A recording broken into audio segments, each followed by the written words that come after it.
Praise the Lord. ದೇವರಿಗೆ ಮಹಿಮೆಯಾಗಲಿ. What a privilege to be in the presence of God. ದೇವರ ಸನ್ನಿಧಾನದಲ್ಲಿರುವಂತಹ ಸೌಭಾಗ್ಯವಾಗಿದೆಯಲ್ಲ. God is with us. ದೇವರು ನಮ್ಮೊಂದಿಗಿದ್ದಾನೆ. He is going to lead us. ಆತ ನಮ್ಮನ್ನು ನಡೆಸುವ ಆತನೇ ಆಗಿದ್ದಾನೆ. Let's look, Lord, into prayer. ದೇವರನ್ನ ನಾವೆಲ್ಲರೂ ಸೇರಿ ಪ್ರಾರ್ಥನೆಯಲ್ಲಿ ಕಾಣೋಣ. ಕೃಪೆಲಾಶ್ರುಳಂತ ನನ್ನ ಪರಲೋಕದ ತಂದೆಯೇ, ನಿನ್ನ ಪರಿಶುದ್ಧ ನಾಮಕ್ಕೆ ಸ್ತೋತ್ರವಾಗಲಿ ರಾಜ. ಈ ಬೆಳಗಿನ ಜಾವದಲ್ಲಿ ನಮ್ಮನ್ನು ರಾಜ ನಿನ್ನ ಸಾನ್ನಿಧ್ಯಕ್ಕೆ ನಡೆಸಿದ್ದಕ್ಕಾಗಿ ಸ್ತೋತ್ರ ಯೇಸುವೆ. ಹೇಗೋ ಕರ್ತನೆ ರಾಜನೇ ಸ್ವಾಮಿ, ನಾವು ನಿಮ್ಮನ್ನು ಕಾಣುವ ಕೃಪೆಯನ್ನು, ಹುಡುಕುವ ಕೃಪೆಯನ್ನು ದಯಪಾಲಿಸಿದ್ದಕ್ಕಾಗಿ ಸ್ತೋತ್ರ. ಹೇಗೋ ನಮ್ಮನ್ನು ಎಲ್ಲ ದಿನಗಳಲ್ಲಿ ಕಾದು ಈ ಒಂದು ಕರ್ತನ ಶ್ರೇಷ್ಠವಾದ ಆರಾಧನೆಗೆ ನಡೆಸಿದ್ದಕ್ಕಾಗಿ ಸ್ತೋತ್ರ ಸ್ವಾಮಿ. ಹೇಗೋ ನಾವು ಆರಾಧಿಸುವಾಗ ನಮ್ಮ ಮನಸ್ಸು, ಆತ್ಮ, ಶರೀರಗಳನ್ನು ನಿನಗೆ ಒಪ್ಪಿಸಿಕೊಡುತ್ತೇವೆ ರಾಜ. ನೀವೇ ನಮ್ಮೊಂದಿಗಿದ್ದು ನಡೆಸು ಸ್ವಾಮಿ.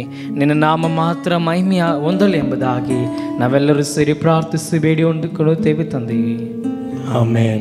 Amen. Amen. Psalms 34:1 says like this: I will bless the Lord at all times. His praise shall continually be in my mouth.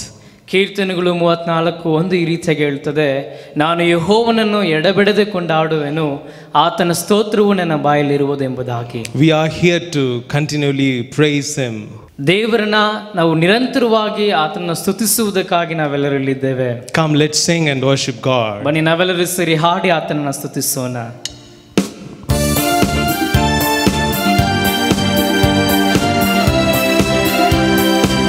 ಚಪ್ಪಾಳೆ ತಟ್ಟುತ್ತಾ ಸಂತೋಷದಿಂದ ಹಾಡಿ ಮಹಿಮೆ ಪಡಿಸೋಣ. ಆರಾಧನೆ ಆರಾಧನೆ ಸ್ತುತಿ ಆರಾಧನೆ ಆರಾಧನೆ ಆರಾಧನೆ ಆರಾಧನೆ ಸ್ತುತಿ ಆರಾಧನೆ ಆರಾಧನೆ ಉದಯದಲ್ಲೂ ಸಂಜೆಯಲ್ಲೂ ಆರಾಧನೆ ಅಪ್ಪ ನಿನಗೆ. ಉದಯದಲ್ಲೂ ಸಂಜೆಯಲ್ಲೂ ಆರಾಧನೆ ಅಪ್ಪ ನಿನಗೆ. ಆರಾಧನೆ ಆರಾಧನೆ ಸ್ತುತಿ ಆರಾಧನೆ ಆರಾಧನೆ ಆರಾಧನೆ ಆರಾಧನೆ ಸ್ತುತಿ ಆರಾಧನೆ ಆರಾಧನೆ.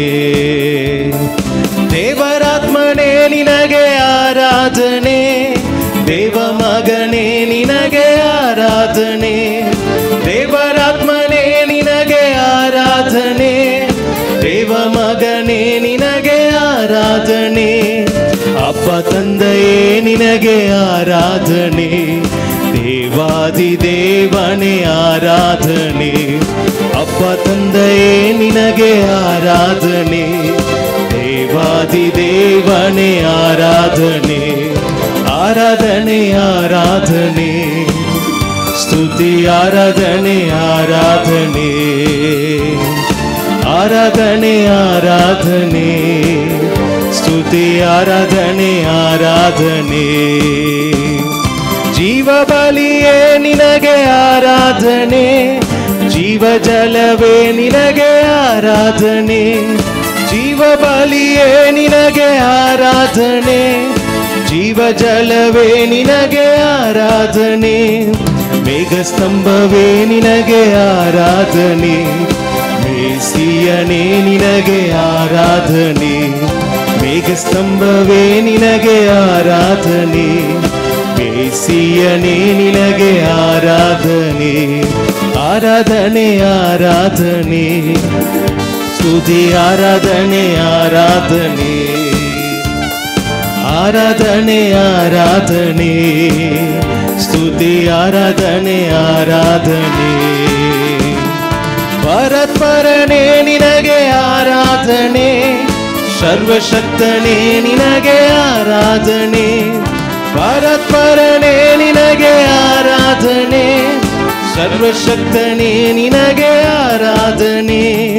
ಯುಗ ಸಿಂಹವೇ ನಿನಗೆ ಆರಾಧನೆ, ಪರಲೋಕ ನಿವಾಸಿಯೇ ಆರಾಧನೆ.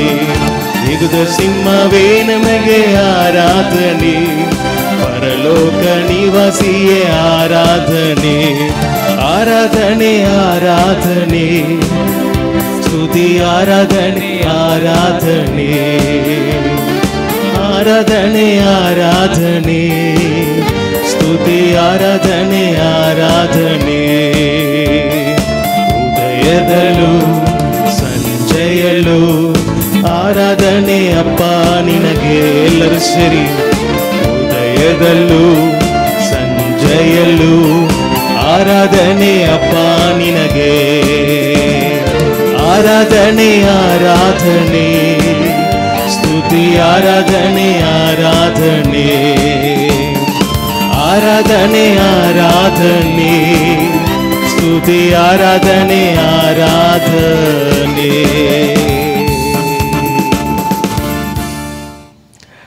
We have to praise Him every minute, every moment. ನಾವೆಲ್ಲರೂ ಆತನನ್ನ ನಿರಂತರವಾಗಿ ಸ್ತುತಿಸಬೇಕಾಗಿದೆ. Because He gave us this wonderful life. ಏಕೆಂದರೆ ಈ ಸುಂದರವಾದಂಥ ಜೀವನವನ್ನು ನಮಗೆ ನೀಡಿದ್ದಾನೆ. He has helped us to start this new year. ಆತನು ಈ ಹೊಸ ವರ್ಷವನ್ನ ನಾವು ಪ್ರಾರಂಭಿಸುವುದಕ್ಕೆ ಸಹಾಯಿಸಿದ್ದಾನೆ. Wherever you are, just close your eyes, bow before God and surrender to God and say, God, I thank you, I worship you. ನೀವೆಲ್ಲೇ ಇದ್ದರೂ ಕೂಡ ನಿಮ್ಮ ಕಣ್ಣುಗಳನ್ನು ಮುಚ್ಚಿ ಈ ರೀತಿ ನಾವು ತಲೆಬಾಗಿಸಿ ಕರ್ತನೆ ಎಲ್ಲವುದಕ್ಕಾಗಿ ನನಗೆ ಸ್ತೋತ್ರ ವಂದನೆಗಳು ಎಂಬುದಾಗಿ ನಾವು ಹೇಳೋಣ. The God one who helped you to start this year, He will lead you. ಆತನು ಈ ಒಂದು ವರ್ಷವನ್ನ ಪ್ರಾರಂಭಿಸಿದ್ದಾನೆ. ಆತನು ನಮ್ಮನ್ನು ನಡೆಸುವ ಆತನು ಆಗಿದ್ದಾನೆ. He loves us so much. ಆತನು ನಮ್ಮನ್ನು ಎಷ್ಟೋ ಪ್ರೀತಿಯನ್ನ ನಮ್ಮ ಮೇಲಿಟ್ಟಿದ್ದಾನೆ. Let's do a pledge before God. ಬನ್ನಿ ನಾವೆಲ್ಲರೂ ಪ್ರತಿಜ್ಞೆ ಮಾಡೋಣ ಆತನ ಮುಂದೆ. Lord, as I worship you, ನಾನು ನಿನ್ನನ್ನು ಆರಾಧಿಸುವಾಗ Lord, help me and give me the heart of pleasing you, O God. ಅಪ್ಪ ಕರ್ತನೆ ರಾಜ, ನನಗೆ ನಿನ್ನನ್ನು ಮೆಚ್ಚಿಸುವಂತ ಹೃದಯವನ್ನು ದಯಪಾಲಿಸು ಎಂಬುದಾಗಿ ಕೇಳು. Lord, as I sing, give me the heart of pleasing you. ನಾನು ಹಾಡುವಾಗ ನಾನು ನಿನ್ನನ್ನು ಮೆಚ್ಚಿಸುವ ಹೃದಯವನ್ನು ದಯಪಾಲಿಸು ಎಂಬುದಾಗಿ. Let's look, Lord, and surrender to Him. ಬನ್ನಿ ನಾವೆಲ್ಲರೂ ಕರ್ತನನ್ನು ನೋಡಿ ಆತನಿಗೆ ನಾವು ಶರಣಾಗತರಾಗೋಣ. ಸ್ತೋತ್ರ ಸ್ವಾಮಿ.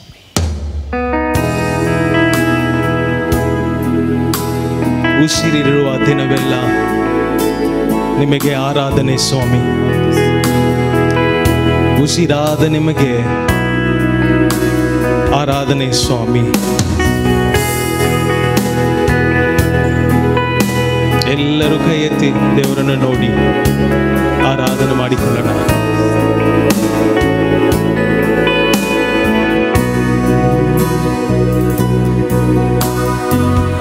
ಉಸಿರಿರುವ ದಿನವೆಲ್ಲ ಆರಾಧನೆ, ಉಸಿರಾದ ಯೇಸುವಿಗೆ ಆರಾಧನೆ. ಉಸಿರಿರುವ ದಿನವೆಲ್ಲ ಆರಾಧನೆ, ಉಸಿರಾದ ಯೇಸುವಿಗೆ ಆರಾಧನೆ. Let's all lift hands and worship God. ಆರಾಧನೆ ಅಪ್ಪ ಆರಾಧನೆ, ಯೇಸುವೆ ಆರಾಧನೆ, ಆತ್ಮನೇ ಆರಾಧನೆ. ಎಲ್ಲರೂ ಕೈ ಎತ್ತಿ ಆರಾಧನೆ ಅಪ್ಪ ಆರಾಧನೆ, ಯೇಸುವೆ ಆರಾಧನೆ, ಆತ್ಮನೇ ಆರಾಧನೆ. ನನ್ನ ಬಾಲವೇ ಆರಾಧನೆ, ನನ್ನ ಕೋಟೆಯೇ ನನ್ನ ಕೋಟೆಯೇ ಆರಾಧ. ಎಲ್ಲರ ಅರಿಕೆ ಮಾಡೋಣ. ನನ್ನ ಬಾಲವೇ ಆರಾಧನೆ, ನನ್ನ ಕೋಟೆಯೇ ಆರಾಧನೆ. ಆರಾಧನೆ ಅಪ್ಪ ಆರಾಧನೆ, ಯೇಸುವೆ ಆರಾಧನೆ, ಆತ್ಮನೇ ಆರಾಧನೆ. ಆರಾಧನೆ ಅಪ್ಪ ಆರಾಧನೆ, ಯೇಸುವೆ ಆರಾಧನೆ, ಆತ್ಮನೇ ಆರಾಧನೆ. ನಮ್ಮ ಬಂಡೆಯಾಗಿ ಆತನಿದ್ದಾನೆ, ನಮ್ಮ ದುರ್ಗವಾಗಿಯೂ ಆತನಿದ್ದಾನೆ ಅಲ್ವಾ? ಆತನನ್ನು ನೋಡಿ, ದೇವರೇ ನೀನು ನನ್ನ ಬಂಡೆಯಾಗಿ ಇದ್ದಿ ಸ್ವಾಮಿ, ನೀನೇ ನನ್ನ ದುರ್ಗವಾಗಿ ಇದ್ದಿ ಸ್ವಾಮಿ. ನಿಮಗೆ ವಂದನೆಗಳು ಸ್ವಾಮಿ.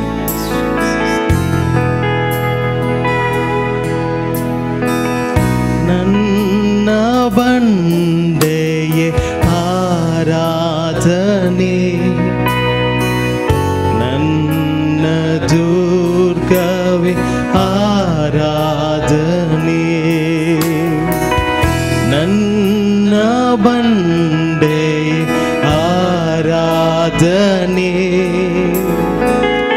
ನನ್ನ ದುರ್ಗವೇ ಆರಾಧನೆ. ಎಲ್ಲರೂ ಕೈ ಎತ್ತಿ ಆರಾಧನೆ. ಆರಾಧನೆ ಅಪ್ಪ, ಆರಾಧನೆ ಯೇಸುವೇ, ಆರಾಧನೆ ಆತ್ಮನೇ, ಆರಾಧನೆ ಆರಾಧನೆ ಅಪ್ಪ, ಆರಾಧನೆ ಯೇಸುವೇ, ಆರಾಧನೆ ಆತ್ಮನೇ, ಆರಾಧನೆ.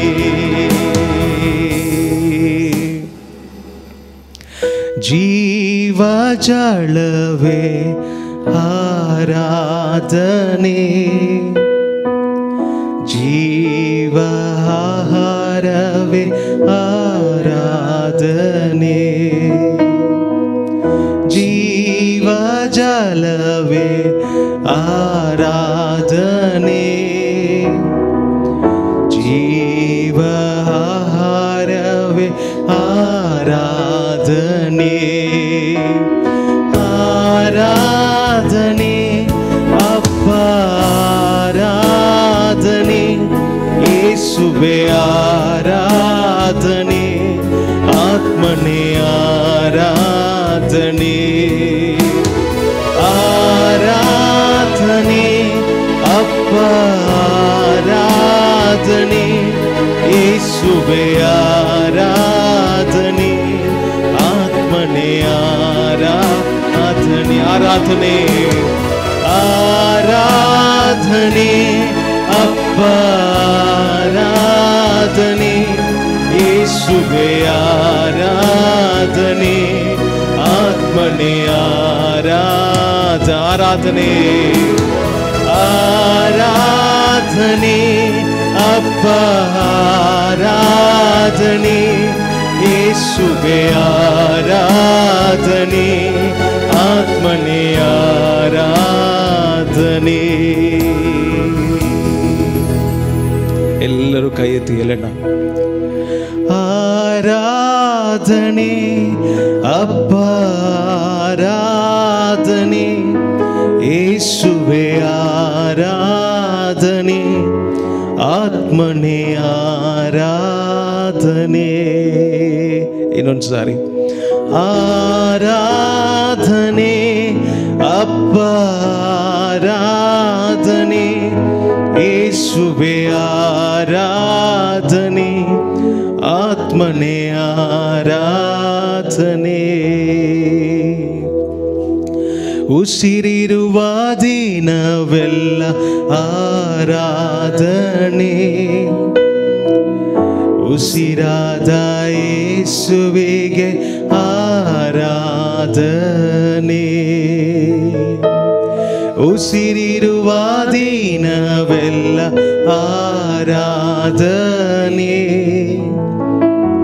ಉಸಿರಾದ ಯೇಸುವಿಗೆ ಆರಾಧನೆ.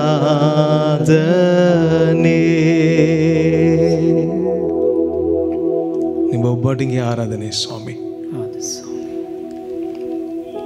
We give all the glory and honor to you, Lord.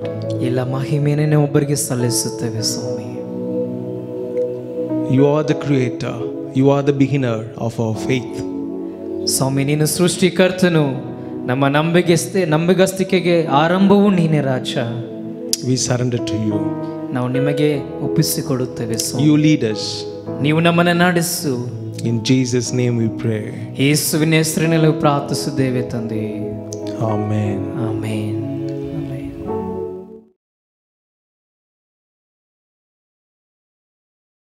ಆರಾಧನೆಯಲ್ಲಿ ನಡೆಸಿದ್ದಕ್ಕಾಗಿ ನಾನು ದೇವರಿಗೆ ಸ್ತೋತ್ರವನ್ನು ಹೇಳುತ್ತೇನೆ. ಬರುವಂಥ 14ನೇ ತಾರೀಕು ನಾವೆಲ್ಲರೂ ಸೇರಿ ರೈತರಿಗಾಗಿ ನಾವು ಪ್ರಾರ್ಥನೆ ಮಾಡೋಣ. ದೇವರು ರೈತರಿಗೆ ಒಳ್ಳೆಯದನ್ನು ಮಾಡುವುದಕ್ಕಾಗಿ ನಾವು ಪ್ರಾರ್ಥನೆ ಮಾಡೋಣ. ಅವ್ರಿಗಿರುವ ಎಲ್ಲ ಕಷ್ಟಗಳನ್ನು ನೀಗಿ ದೇವರು ಒಳ್ಳೆಯ ವಾತಾವರಣವನ್ನು ಕೊಟ್ಟು ರೈತರಿಗೆ ಶುಭ ಉಂಟಾಗಲಿ ಅಂತ ಹೇಳಿ ನಮ್ಮ ಸಭೆಗಳಲ್ಲಿ ಸೇರಿ ನಾವೆಲ್ಲರೂ ಆ ದಿನವನ್ನು ನಾವು ರೈತರಿಗಾಗಿ ನಾವು ಮೀಸಲಿಟ್ಟು ಅವರಿಗಾಗಿ ನಾವು ಪ್ರಾರ್ಥನೆ ಮಾಡೋಣ. ಬನ್ನಿ, ಈ ಸಮಯದಲ್ಲಿ ನಾವೆಲ್ಲರೂ ಹಾಗೆ ನಾವು ತಲೆಬಾಗಿದವರಾಗಿ ನಾವು ವಾಕ್ಯಕ್ಕಾಗಿ ನಾವು ಪ್ರಾರ್ಥನೆ ಮಾಡೋಣ. ದೇವರು ನಮ್ಮ ಸಂಗಡ ಮಾತನಾಡುವಂತೆ ಈ ಸಮಯದಲ್ಲಿ ನಾವೆಲ್ಲರೂ ತಲೆಬಾಗಿದವರಾಗಿ ಪ್ರಾರ್ಥಿಸೋಣ. ಕೃಪೆಯಲ್ಲಿ ಐಶ್ವರ್ಯವುಳ್ಳ ಕರ್ತನೆ, ಹೌದು ಎಸಯ್ಯ, ಮತ್ತೊಂದು ಸಾರಿ ರಾಜ, ಇದುವರೆಗೂ ರಾಜನೇ ನಡೆಸಿದ್ದಕ್ಕಾಗಿ ನಾವು ಸ್ತೋತ್ರವನ್ನು ಸಲ್ಲಿಸ್ತೇವೆ ಕರ್ತನೆ. ಹೌದು ಎಸಯ್ಯ, ಈಗಲೂ ಸಹ ನಿಮ್ಮ ವಾಕ್ಯವನ್ನು ನಾವು ಕೇಳುತ್ತಿರುವಾಗ ಕರ್ತನೆ ರಾಜ, ಹೌದು ಎಸಯ್ಯ, ನೀನು ನಮ್ಮೊಟ್ಟಿಗೆ ಮಾತನಾಡು ಕರ್ತನೆ ರಾಜ. ನಾವೆಲ್ಲಿ ಸರಿಪಡಿಸ್ಕೋಬೇಕಾ ರಾಜ, ಹೌದು ಎಸಯ್ಯ, ನೀವು ನಮಗೆ ತಿಳಿಯಪಡಿಸು ಕರ್ತನೆ ರಾಜ. ನಮಗೆ ಬೇಕಾದ ಸಹಾಯವನ್ನು ದಯಪಾಲಿಸು. ನಿಮ್ಮ ದಾಸರನ್ನು ರಾಜ ನಿಮ್ಮ ಕರೆಗಳಿಗೆ ಅರ್ಪಿಸ್ತೇನೆ ಕರ್ತನೆ ರಾಜ. ನಿನ್ನ ದಾಸರ ಮುಖಾಂತರ ನೀನು ಮಾತನಾಡು ಕರ್ತನೆ ರಾಜ. ಹೌದು ಎಸೆಯ, ನೀನು ಮಾತನಾಡುವುದಾದ ರಾಜ ನಮಗೆ ಒಳ್ಳೆಯದಾಗುತ್ತೆ ಕರ್ತನೆ. ಹೌದು ಎಸೆಯ, ನೀನು ಅವ ಮುಖಾಂತರ ರಾಜ ನಮ್ಮೊಟ್ಟಿಗೆ ಎಲ್ಲರಿಗೂ ರಾಜ ನಮಗೆ ಬೇಕಾದಂಥ ಒಳ್ಳೆಯ ಆತ್ಮಿಕ ಆಹಾರವನ್ನು ನೀನು ದಯಪಾಲಿಸಬೇಕಂತ ಯೇಸುವಿನ ನಾಮದಲ್ಲಿ ಬೇಡುತ್ತೇವೆ ಸ್ವಾಮಿ. ಆಮೇನ್, ಆಮೇನ್. ಈ ಸಮಯವನ್ನು ಸಭಾಪಾಲಕರಿಗೆ ನಾನು ಕೊಡ್ತೇನೆ.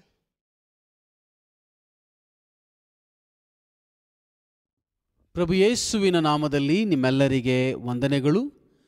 ಈ ದಿನದ ನಮ್ಮೆಲ್ಲರ ಆತ್ಮೀಯ ಲಾಭಕ್ಕಾಗಿ ಧ್ಯಾನಕ್ಕಾಗಿ ಆರಿಸಲ್ಪಟ್ಟಂತಹ ವೇದಭಾಗ 1 ತಿಮೋತಿಯನಿಗೆ 2ನೇ ಅಧ್ಯಾಯದಲ್ಲಿ 1-3 ವಚನಗಳನ್ನು ನಾವು ಓದಿಕೊಳ್ಳೋಣ. ಎಲ್ಲದಕ್ಕಿಂತ ಮೊದಲು ಮನುಷ್ಯರೆಲ್ಲರಿಗೋಸ್ಕರ ದೇವರಿಗೆ ವಿಜ್ಞಾಪನೆಗಳನ್ನು, ಪ್ರಾರ್ಥನೆಗಳನ್ನು, ಮನವಿಗಳನ್ನು, ಕೃತಜ್ಞತಾ ಸ್ತುತಿಗಳನ್ನು ಮಾಡಬೇಕೆಂದು ಬೋಧಿಸುತ್ತೇನೆ. ನಮಗೆ ಸುಖ ಸಮಾಧಾನಗಳು ಉಂಟಾಗಿ ನಾವು ಪೂರ್ಣ ಭಕ್ತಿಯಿಂದಲೂ ಗೌರವದಿಂದಲೂ ಕಾಲಕ್ಷೇಪ ಮಾಡುವಂತೆ ಅರಸರುಗಳಿಗಾಗಿಯೂ ಎಲ್ಲ ಅಧಿಕಾರಿಗಳಿಗಾಗಿಯೂ ವಿಜ್ಞಾಪನೆಗಳನ್ನು ಮಾಡಬೇಕು. ಹಾಗೆ ಮಾಡುವುದು ನಮ್ಮ ರಕ್ಷಕನಾದ ದೇವರ ಸನ್ನಿಧಿಯಲ್ಲಿ ಮೆಚ್ಚುಗೆಯಾಗಿಯೂ ಯೋಗ್ಯವಾಗಿಯೂ ಅದೇ. ಪ್ರಿಯ ದೇವಜನರೇ, ನಾವು ಈ ವರ್ಷ ದೇವರನ್ನು ಮೆಚ್ಚಿಸುವುದಕ್ಕಾಗಿ ನಮ್ಮನ್ನು ಒಪ್ಪಿಸಿಕೊಟ್ಟಿದ್ದೇವೆ ಪ್ರಿಯರೇ. ಹೌದು, ಕರ್ತನನ್ನು ಮೆಚ್ಚಿಸುವ ವರ್ಷ ಈ ವರ್ಷವಾಗಲಿ ಎಂಬುದಾಗಿ ಪ್ರಾರ್ಥನೆಯೊಂದಿಗೆ ನಾವು ಪ್ರಾರಂಭಿಸಿದ್ದೇವೆ ಪ್ರಿಯರೇ. ಕರ್ತನಿಗೆ ಮೆಚ್ಚುಗೆಯಾದ ಕಾರ್ಯಗಳು ಯಾವುದು ಎಂಬುದಾಗಿ ನಾವು ತಿಳಿದುಕೊಂಡು ಮಾಡುವಂಥವರಾಗಬೇಕು. ಈ ದಿನ ಸಹ ಕರ್ತನಿಗೆ ಮೆಚ್ಚುಗೆಯಾದ ಒಂದು ಕಾರ್ಯದ ಬಗ್ಗೆ ಮಾತನಾಡಲು ನಾನು ಬಯಸುತ್ತೇನೆ. ಏಕೆಂದರೆ ಕರ್ತನಿಗೆ ಮೆಚ್ಚುಗೆಯಾದದ್ದು ಯಾವುದು ಎಂಬುದಾಗಿ ಹೇಳಿ ನಾವು ಪ್ರತಿ ಸಾರಿ ಪರಿಶೋಧಿಸಿ ತಿಳಿದುಕೊಂಡು ಅದನ್ನು ಮಾಡುವುದರಿಂದ ನಾವು ಇನ್ನೂ ಕರ್ತನಿಗೆ ಹತ್ತಿರ ಆಗ್ತೇವೆ, ಆತನಿಗೆ ಪ್ರಿಯರಾದವರು ಆಗುತ್ತೇವೆ. ಈ ದಿನ ಕರ್ತನಿಗೆ ಮೆಚ್ಚುಗೆಯಾದ ಒಂದು ಕಾರ್ಯವೇನು? 3ನೇ ವಚನದಲ್ಲಿ ಹೀಗೆ ಹೇಳಲಾಗಿದೆ, ಹಾಗೆ ಮಾಡುವುದು ನಮ್ಮ ರಕ್ಷಕನಾದ ದೇವರ ಸನ್ನಿಧಿಯಲ್ಲಿ ಮೆಚ್ಚುಗೆಯಾಗಿಯೂ ಯೋಗ್ಯವಾಗಿಯೂ ಅದೇ ಎಂಬುದಾಗಿ. ಅಂದರೆ ನಾವು 1ನೇ ವಚನದ ನೋಡುವಾಗ ನಾವುಗಳು ಪ್ರಾರ್ಥಿಸುವಂಥದ್ದು ದೇವರ ದೃಷ್ಟಿಯಲ್ಲಿ ಅದು ಮೆಚ್ಚುಗೆಯಾದದ್ದು ಎಂಬುದಾಗಿ ಇಲ್ಲಿ ಹೇಳಲಾಗ್ತಾ ಇದೆ ಪ್ರೇರೆ. ಹಾಗಾದರೆ ಬನ್ನಿ, ಈ ದಿನ ದೇವರಿಗೆ ಮೆಚ್ಚುಗೆಯಾದ ಪ್ರಾರ್ಥನೆಯನ್ನು ನಾವು ಹೇಗೆ ಮಾಡಬೇಕೆಂಬುದಾಗಿ ತಿಳಿದುಕೊಳ್ಳುವುದು ಅತ್ಯಗತ್ಯವಾಗಿದೆ ಪ್ರೇರೆ. ಹೌದು, ದೇವರಿಗೆ ಮೆಚ್ಚುಗೆಯಾದ್ದು ಪ್ರಾರ್ಥನೆ ಎಂಬುದಾಗಿ ತಿಳಿದುಕೊಂಡಿದ್ದೇವೆ ಅಲ್ಲವಾ? ಹಾಗಾದರೆ ದೇವರಿಗೆ ಮೆಚ್ಚುಗೆಯಾದ ಪ್ರಾರ್ಥನೆ ಹೇಗಿರಬೇಕು ಎಂಬುದಾಗಿ ನಾವು ತಿಳಿದುಕೊಳ್ಳೋಣ ಪ್ರಿಯರೇ. ದೇವರನ್ನು ಮೆಚ್ಚಿಸುವುದಕ್ಕಾಗಿ ಪ್ರಾರ್ಥಿಸುವಂಥದ್ದಲ್ಲ, ಪ್ರಾರ್ಥನೆಯೇ ಆತನಿಗೆ ಮೆಚ್ಚುಗೆಯಾದಂಥದ್ದಾಗಿದೆ. ಹಾಗಾಗಿ ನಾನು ಹೇಗೆ ಪ್ರಾರ್ಥಿಸಿದರೆ, ಪ್ರಾರ್ಥನೆಯಲ್ಲಿ ಏನನ್ನು ಮಾಡಿದರೆ ನನ್ನ ದೇವರಿಗೆ ಮೆಚ್ಚುಗೆ ಆಗುತ್ತದೆ ಎಂಬುದಾಗಿ ತಿಳಿದುಕೊಳ್ಳೋಣ ಪ್ರಿಯರೇ. ಮೊದಲಿಗೆ ನಾವು 1ನೇ ವಚನ ಓದುವಾಗ ಅಲ್ಲಿ ಪೌಲನು ಹೇಳುತ್ತಾನೆ, ಎಲ್ಲದಕ್ಕಿಂತ ಮೊದಲು ಮನುಷ್ಯರೆಲ್ಲರಿಗೋಸ್ಕರ ದೇವರಿಗೆ ವಿಜ್ಞಾಪನೆಗಳನ್ನು, ಪ್ರಾರ್ಥನೆಗಳನ್ನು, ಮನವಿಗಳನ್ನು, ಕೃತಜ್ಞತಾ ಸ್ತುತಿಯನ್ನು ಮಾಡಬೇಕೆಂದು ಬೋಧಿಸ್ತೇನೆ. ಎಲ್ಲದಕ್ಕಿಂತ ಮೊದಲು ಎಂಬುದಾಗಿ ಹೇಳುವುದನ್ನು ನಾವು ನೋಡ್ತೇವೆ. ಎಲ್ಲದಕ್ಕಿಂತ ಮೊದಲು ಎಂಬ ಮಾತಿನ ಅರ್ಥವೇನೆಂದರೆ, ನಾವು ಅನೇಕ ವಿಷಯಗಳಿಗಾಗಿ ಪ್ರಾರ್ಥಿಸ್ತೇವೆ, ಅನೇಕ ಸೇವೆಗಳನ್ನು ಮಾಡ್ತೇವೆ, ಅನೇಕ ಆರಾಧನೆ ನಡೆಸ್ತೇವೆ, ಅನೇಕ ಕಾರ್ಯಕ್ರಮಗಳನ್ನು ಮಾಡ್ತೇವೆ. ಅವೆಲ್ಲದಕ್ಕಿಂತ ಮೊದಲು ಬಹಳ ಮುಖ್ಯವಾದವುಗಳು ಏನಂತ ಹೇಳಿದ್ರೆ ಪ್ರಾರ್ಥಿಸುವುದು ಎಂಬುದಾಗಿ ಇಲ್ಲಿ ಪೌಲನು ಹೇಳುವುದನ್ನು ನಾವು ನೋಡ್ತಾ ಇದ್ದೇವೆ. ಹಾಗಾದರೆ ಪ್ರಾರ್ಥನೆ ನಾವು ಹೇಗೆ ಪ್ರಾರ್ಥಿಸಬೇಕು ಎಂಬುದಾಗಿ ಹೇಳೋದಾದರೆ, ನಾವು ಮೊದಲು ತುರ್ತು ಕಾರ್ಯಗಳಿಗಾಗಿ ಪ್ರಾರ್ಥಿಸಬೇಕು. ಪ್ರೇ ವಿತ್ ಅರ್ಜೆನ್ಸಿ ಎಂಬುದಾಗಿ, ತುರ್ತು ಕಾರ್ಯಗಳಿಗಾಗಿ ಪ್ರಾರ್ಥಿಸುವುದು. ತುರ್ತು ಕಾರ್ಯಗಳು ಎಂಬುದಾಗಿ ಹೇಳುವುದರ ಅರ್ಥವೇನು? ಯಾವುದು ಮುಖ್ಯ, ಯಾವುದು ಬಹಳ ಬೇಗ ಪ್ರಾರ್ಥಿಸಬೇಕು ಮತ್ತು ಯಾವುದಕ್ಕಾಗಿ ಪ್ರಾರ್ಥನೆ ಅಗತ್ಯತೆ ಇದೆ ಎಂಬುದಾಗಿ ತಿಳಿದುಕೊಂಡು ಪ್ರಾರ್ಥಿಸಬೇಕು ಪ್ರೇರೆ. ಅನೇಕರಿಗೆ ಪ್ರಾರ್ಥನೆ ವಿಷಯದಲ್ಲಿ ಏನಾಗಿದೆ ಅಂತ ಹೇಳಿದ್ರೆ ಒಂದು ತಪ್ಪು ಅಭಿಪ್ರಾಯಗಳಿದೆ. ಅದೇನಂತ ಹೇಳಿದ್ರೆ, ದೇವರಿಗೆ ಎಲ್ಲವೂ ಗೊತ್ತಿದೆ, ಹಾಗಾಗಿ ನಾವು ಪ್ರಾರ್ಥನೆ ಮಾಡುವ ಅವಶ್ಯಕತೆ ಇಲ್ಲ, ನಾವು ಕೇಳಿದ್ರೇ ಕೊಡೋದಿಲ್ಲ, ದೇವರು ಕೇಳದೆ ಹೋದರೂ ಕೊಡ್ತಾನೆ ಎಂಬುದಾಗಿ ಹೇಳಿ ಇಂತಹ ಆಲೋಚನೆ ಉಳ್ಳವರಾಗಿ ಪ್ರಾರ್ಥನೆಯನ್ನು ಅಲಕ್ಷ್ಯ ಮಾಡಿಬಿಟ್ಟಿದ್ದಾರೆ.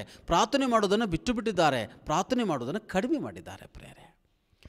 ಹಾಗಾಗಿ ದೇವರಿಗೆ ಎಲ್ಲ ಗೊತ್ತು, ನಾನು ಪ್ರಾರ್ಥಿಸುವ ಅವಶ್ಯಕತೆ ಇಲ್ಲ ಎಂಬುದಾಗಿ ಹೇಳುವಂಥದ್ದೇ ಸುಳ್ಳು ಬೋಧನೆ. ಯಾಕಂದರೆ ಒಂದು ವೇಳೆ ಅದೇ ನಿಜವಾದರೆ ಬೈಬಲಲ್ಲಿ ಸುಮಾರು 272 ಪ್ರಾರ್ಥನೆಗಳಿದೆ.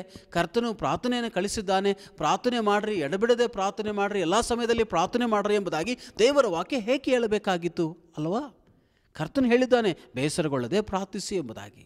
ಹಾಗಿದ್ದ ಮೇಲೆ ನಾವು ಪ್ರಾರ್ಥಿಸುವುದಕ್ಕಾಗಿ ಕರೆಯಲ್ಪಟ್ಟಿದ್ದೇವೆ. ಪ್ರಾರ್ಥನೆ ದೇವರೊಟ್ಟಿಗಿನ ಒಡನಾಟ, ನಮ್ಮನ್ನು ದೇವರಿಗೆ ಹತ್ತಿರ ಕೊಂಡೊಯ್ಯುವಂಥ ಒಂದು ಸಾಧನ ಆಗಿದೆ. ದೇವರ ಹೃದಯವನ್ನು ತಿಳಿದುಕೊಳ್ಳುವ ಸಾಧನವಾಗಿದೆ ಅಂದರೆ ತಪ್ಪಾಗಲಾರದು. ಪ್ರಾರ್ಥಿಸುವಂಥವರಾಗಬೇಕು ಪ್ರೇರೆ.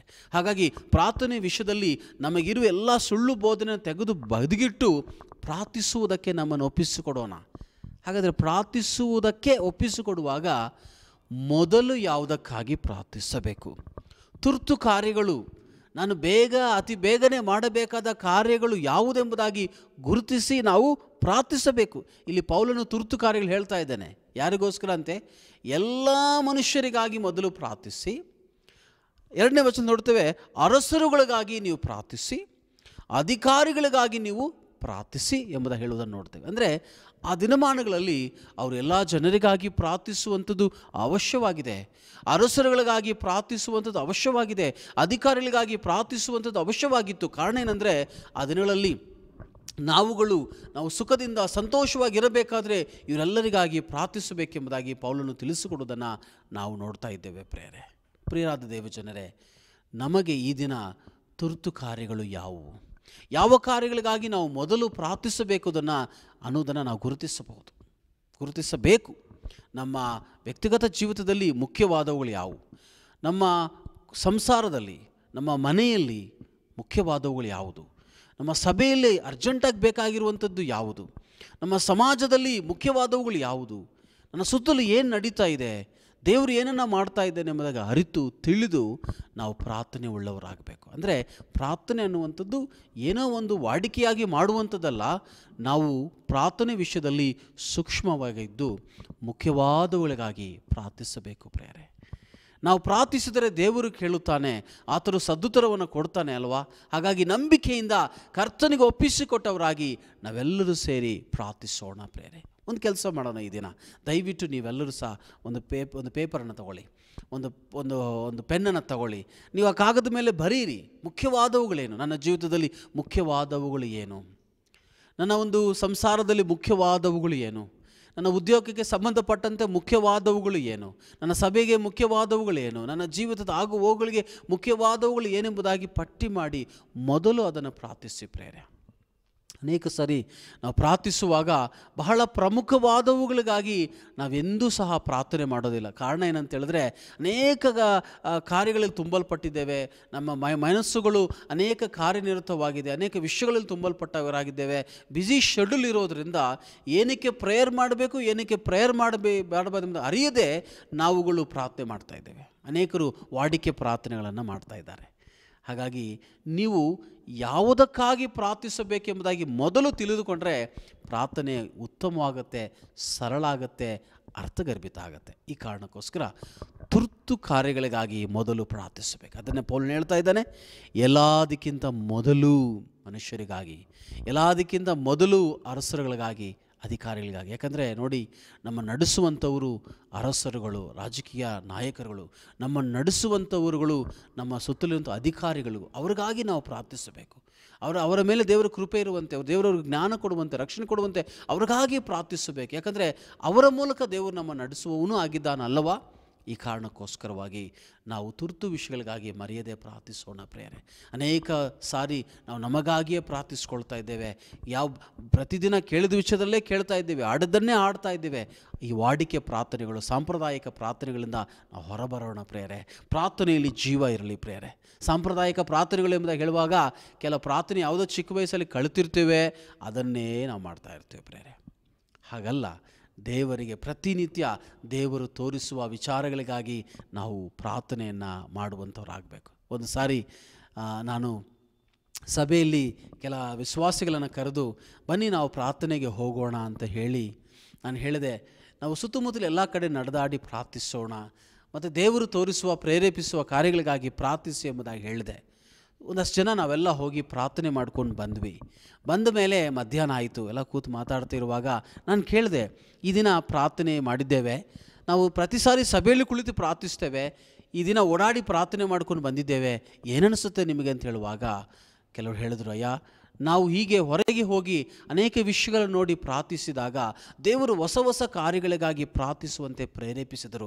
ನನ್ನ ಜೀವಿತದಲ್ಲಿಯೇ ಹಿಂದೆಂದೂ ಮಾಡದೇ ಇರುವ ವಿಷಯಗಳಿಗಾಗಿ ಈ ದಿನ ಪ್ರಾರ್ಥನೆ ಮಾಡಿದ್ದೇನೆ, ನನಗೆ ತುಂಬ ಸಂತೋಷ ಆಯಿತು ಎಂಬುದಾಗಿ ಅವರು ಹೇಳಿದರು ಪ್ರಿಯರೇ. ಇದನ್ನು ಯಾಕೆ ಹೇಳ್ತಾ ಇದ್ದೀನಿ ನಾನು ನಿಮಗೆ ಅಂತ ಹೇಳಿದ್ರೆ, ಪ್ರಾರ್ಥನೆ ಆ ತುರ್ತುಗಳನ್ನು ನಾವು ತಿಳ್ಕೊಬೇಕು, ಯಾವುದು ಮುಖ್ಯ ಅನ್ನೋದು ನಾವು ತಿಳ್ಕೊಬೇಕು. ಅನೇಕ ಸರಿ ನಾವು ಮುಖ್ಯವಾದವನ್ನು ಬಿಟ್ಟು ಮುಖ್ಯವಾದವುಗಳಿಗಾಗಿಯೇ ಪ್ರಾರ್ಥನೆ ಮಾಡ್ತಾ ಇರ್ತೀವಿ.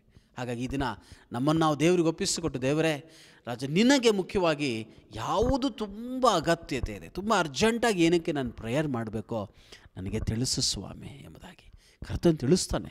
ನಿನ್ನ ಹೃದಯದಲ್ಲಿ ಪ್ರೇರೇಪಿಸ್ತಾನೆ. ನಿನ್ನ ಕಣ್ಗಳನ್ನು ಅಗಲವಾಗಿ ತೆಗೆದು ನೋಡು ಎಲ್ಲ ಕಡೆ ಕರ್ತನು ಏನು ಮಾಡ್ತಾ ಇದ್ದಾನೆ, ಯಾವ ವಿಷಯದಲ್ಲಿ ನಿನಗೆ ಭಾರವನ್ನು ಕೊಡ್ತಾ ಇದ್ದಾನೋ ಪ್ರಾರ್ಥನೆ ಮಾಡಬೇಕೆಂಬುದಾಗಿ ನಾನು ನಿಮ್ಮನ್ನು ಪ್ರೀತಿಯಿಂದ ಕೇಳ್ಕೊಳ್ತೇನೆ. ಹಾಗಾಗಿ ಮೊದಲನೇದಾಗಿ ನಾವೆಲ್ಲರೂ ಕಲಿಬೇಕಾದ ಪಾಠವೇನೆಂದರೆ, ಪ್ರೇ ವಿತ್ ಅರ್ಜೆನ್ಸಿ.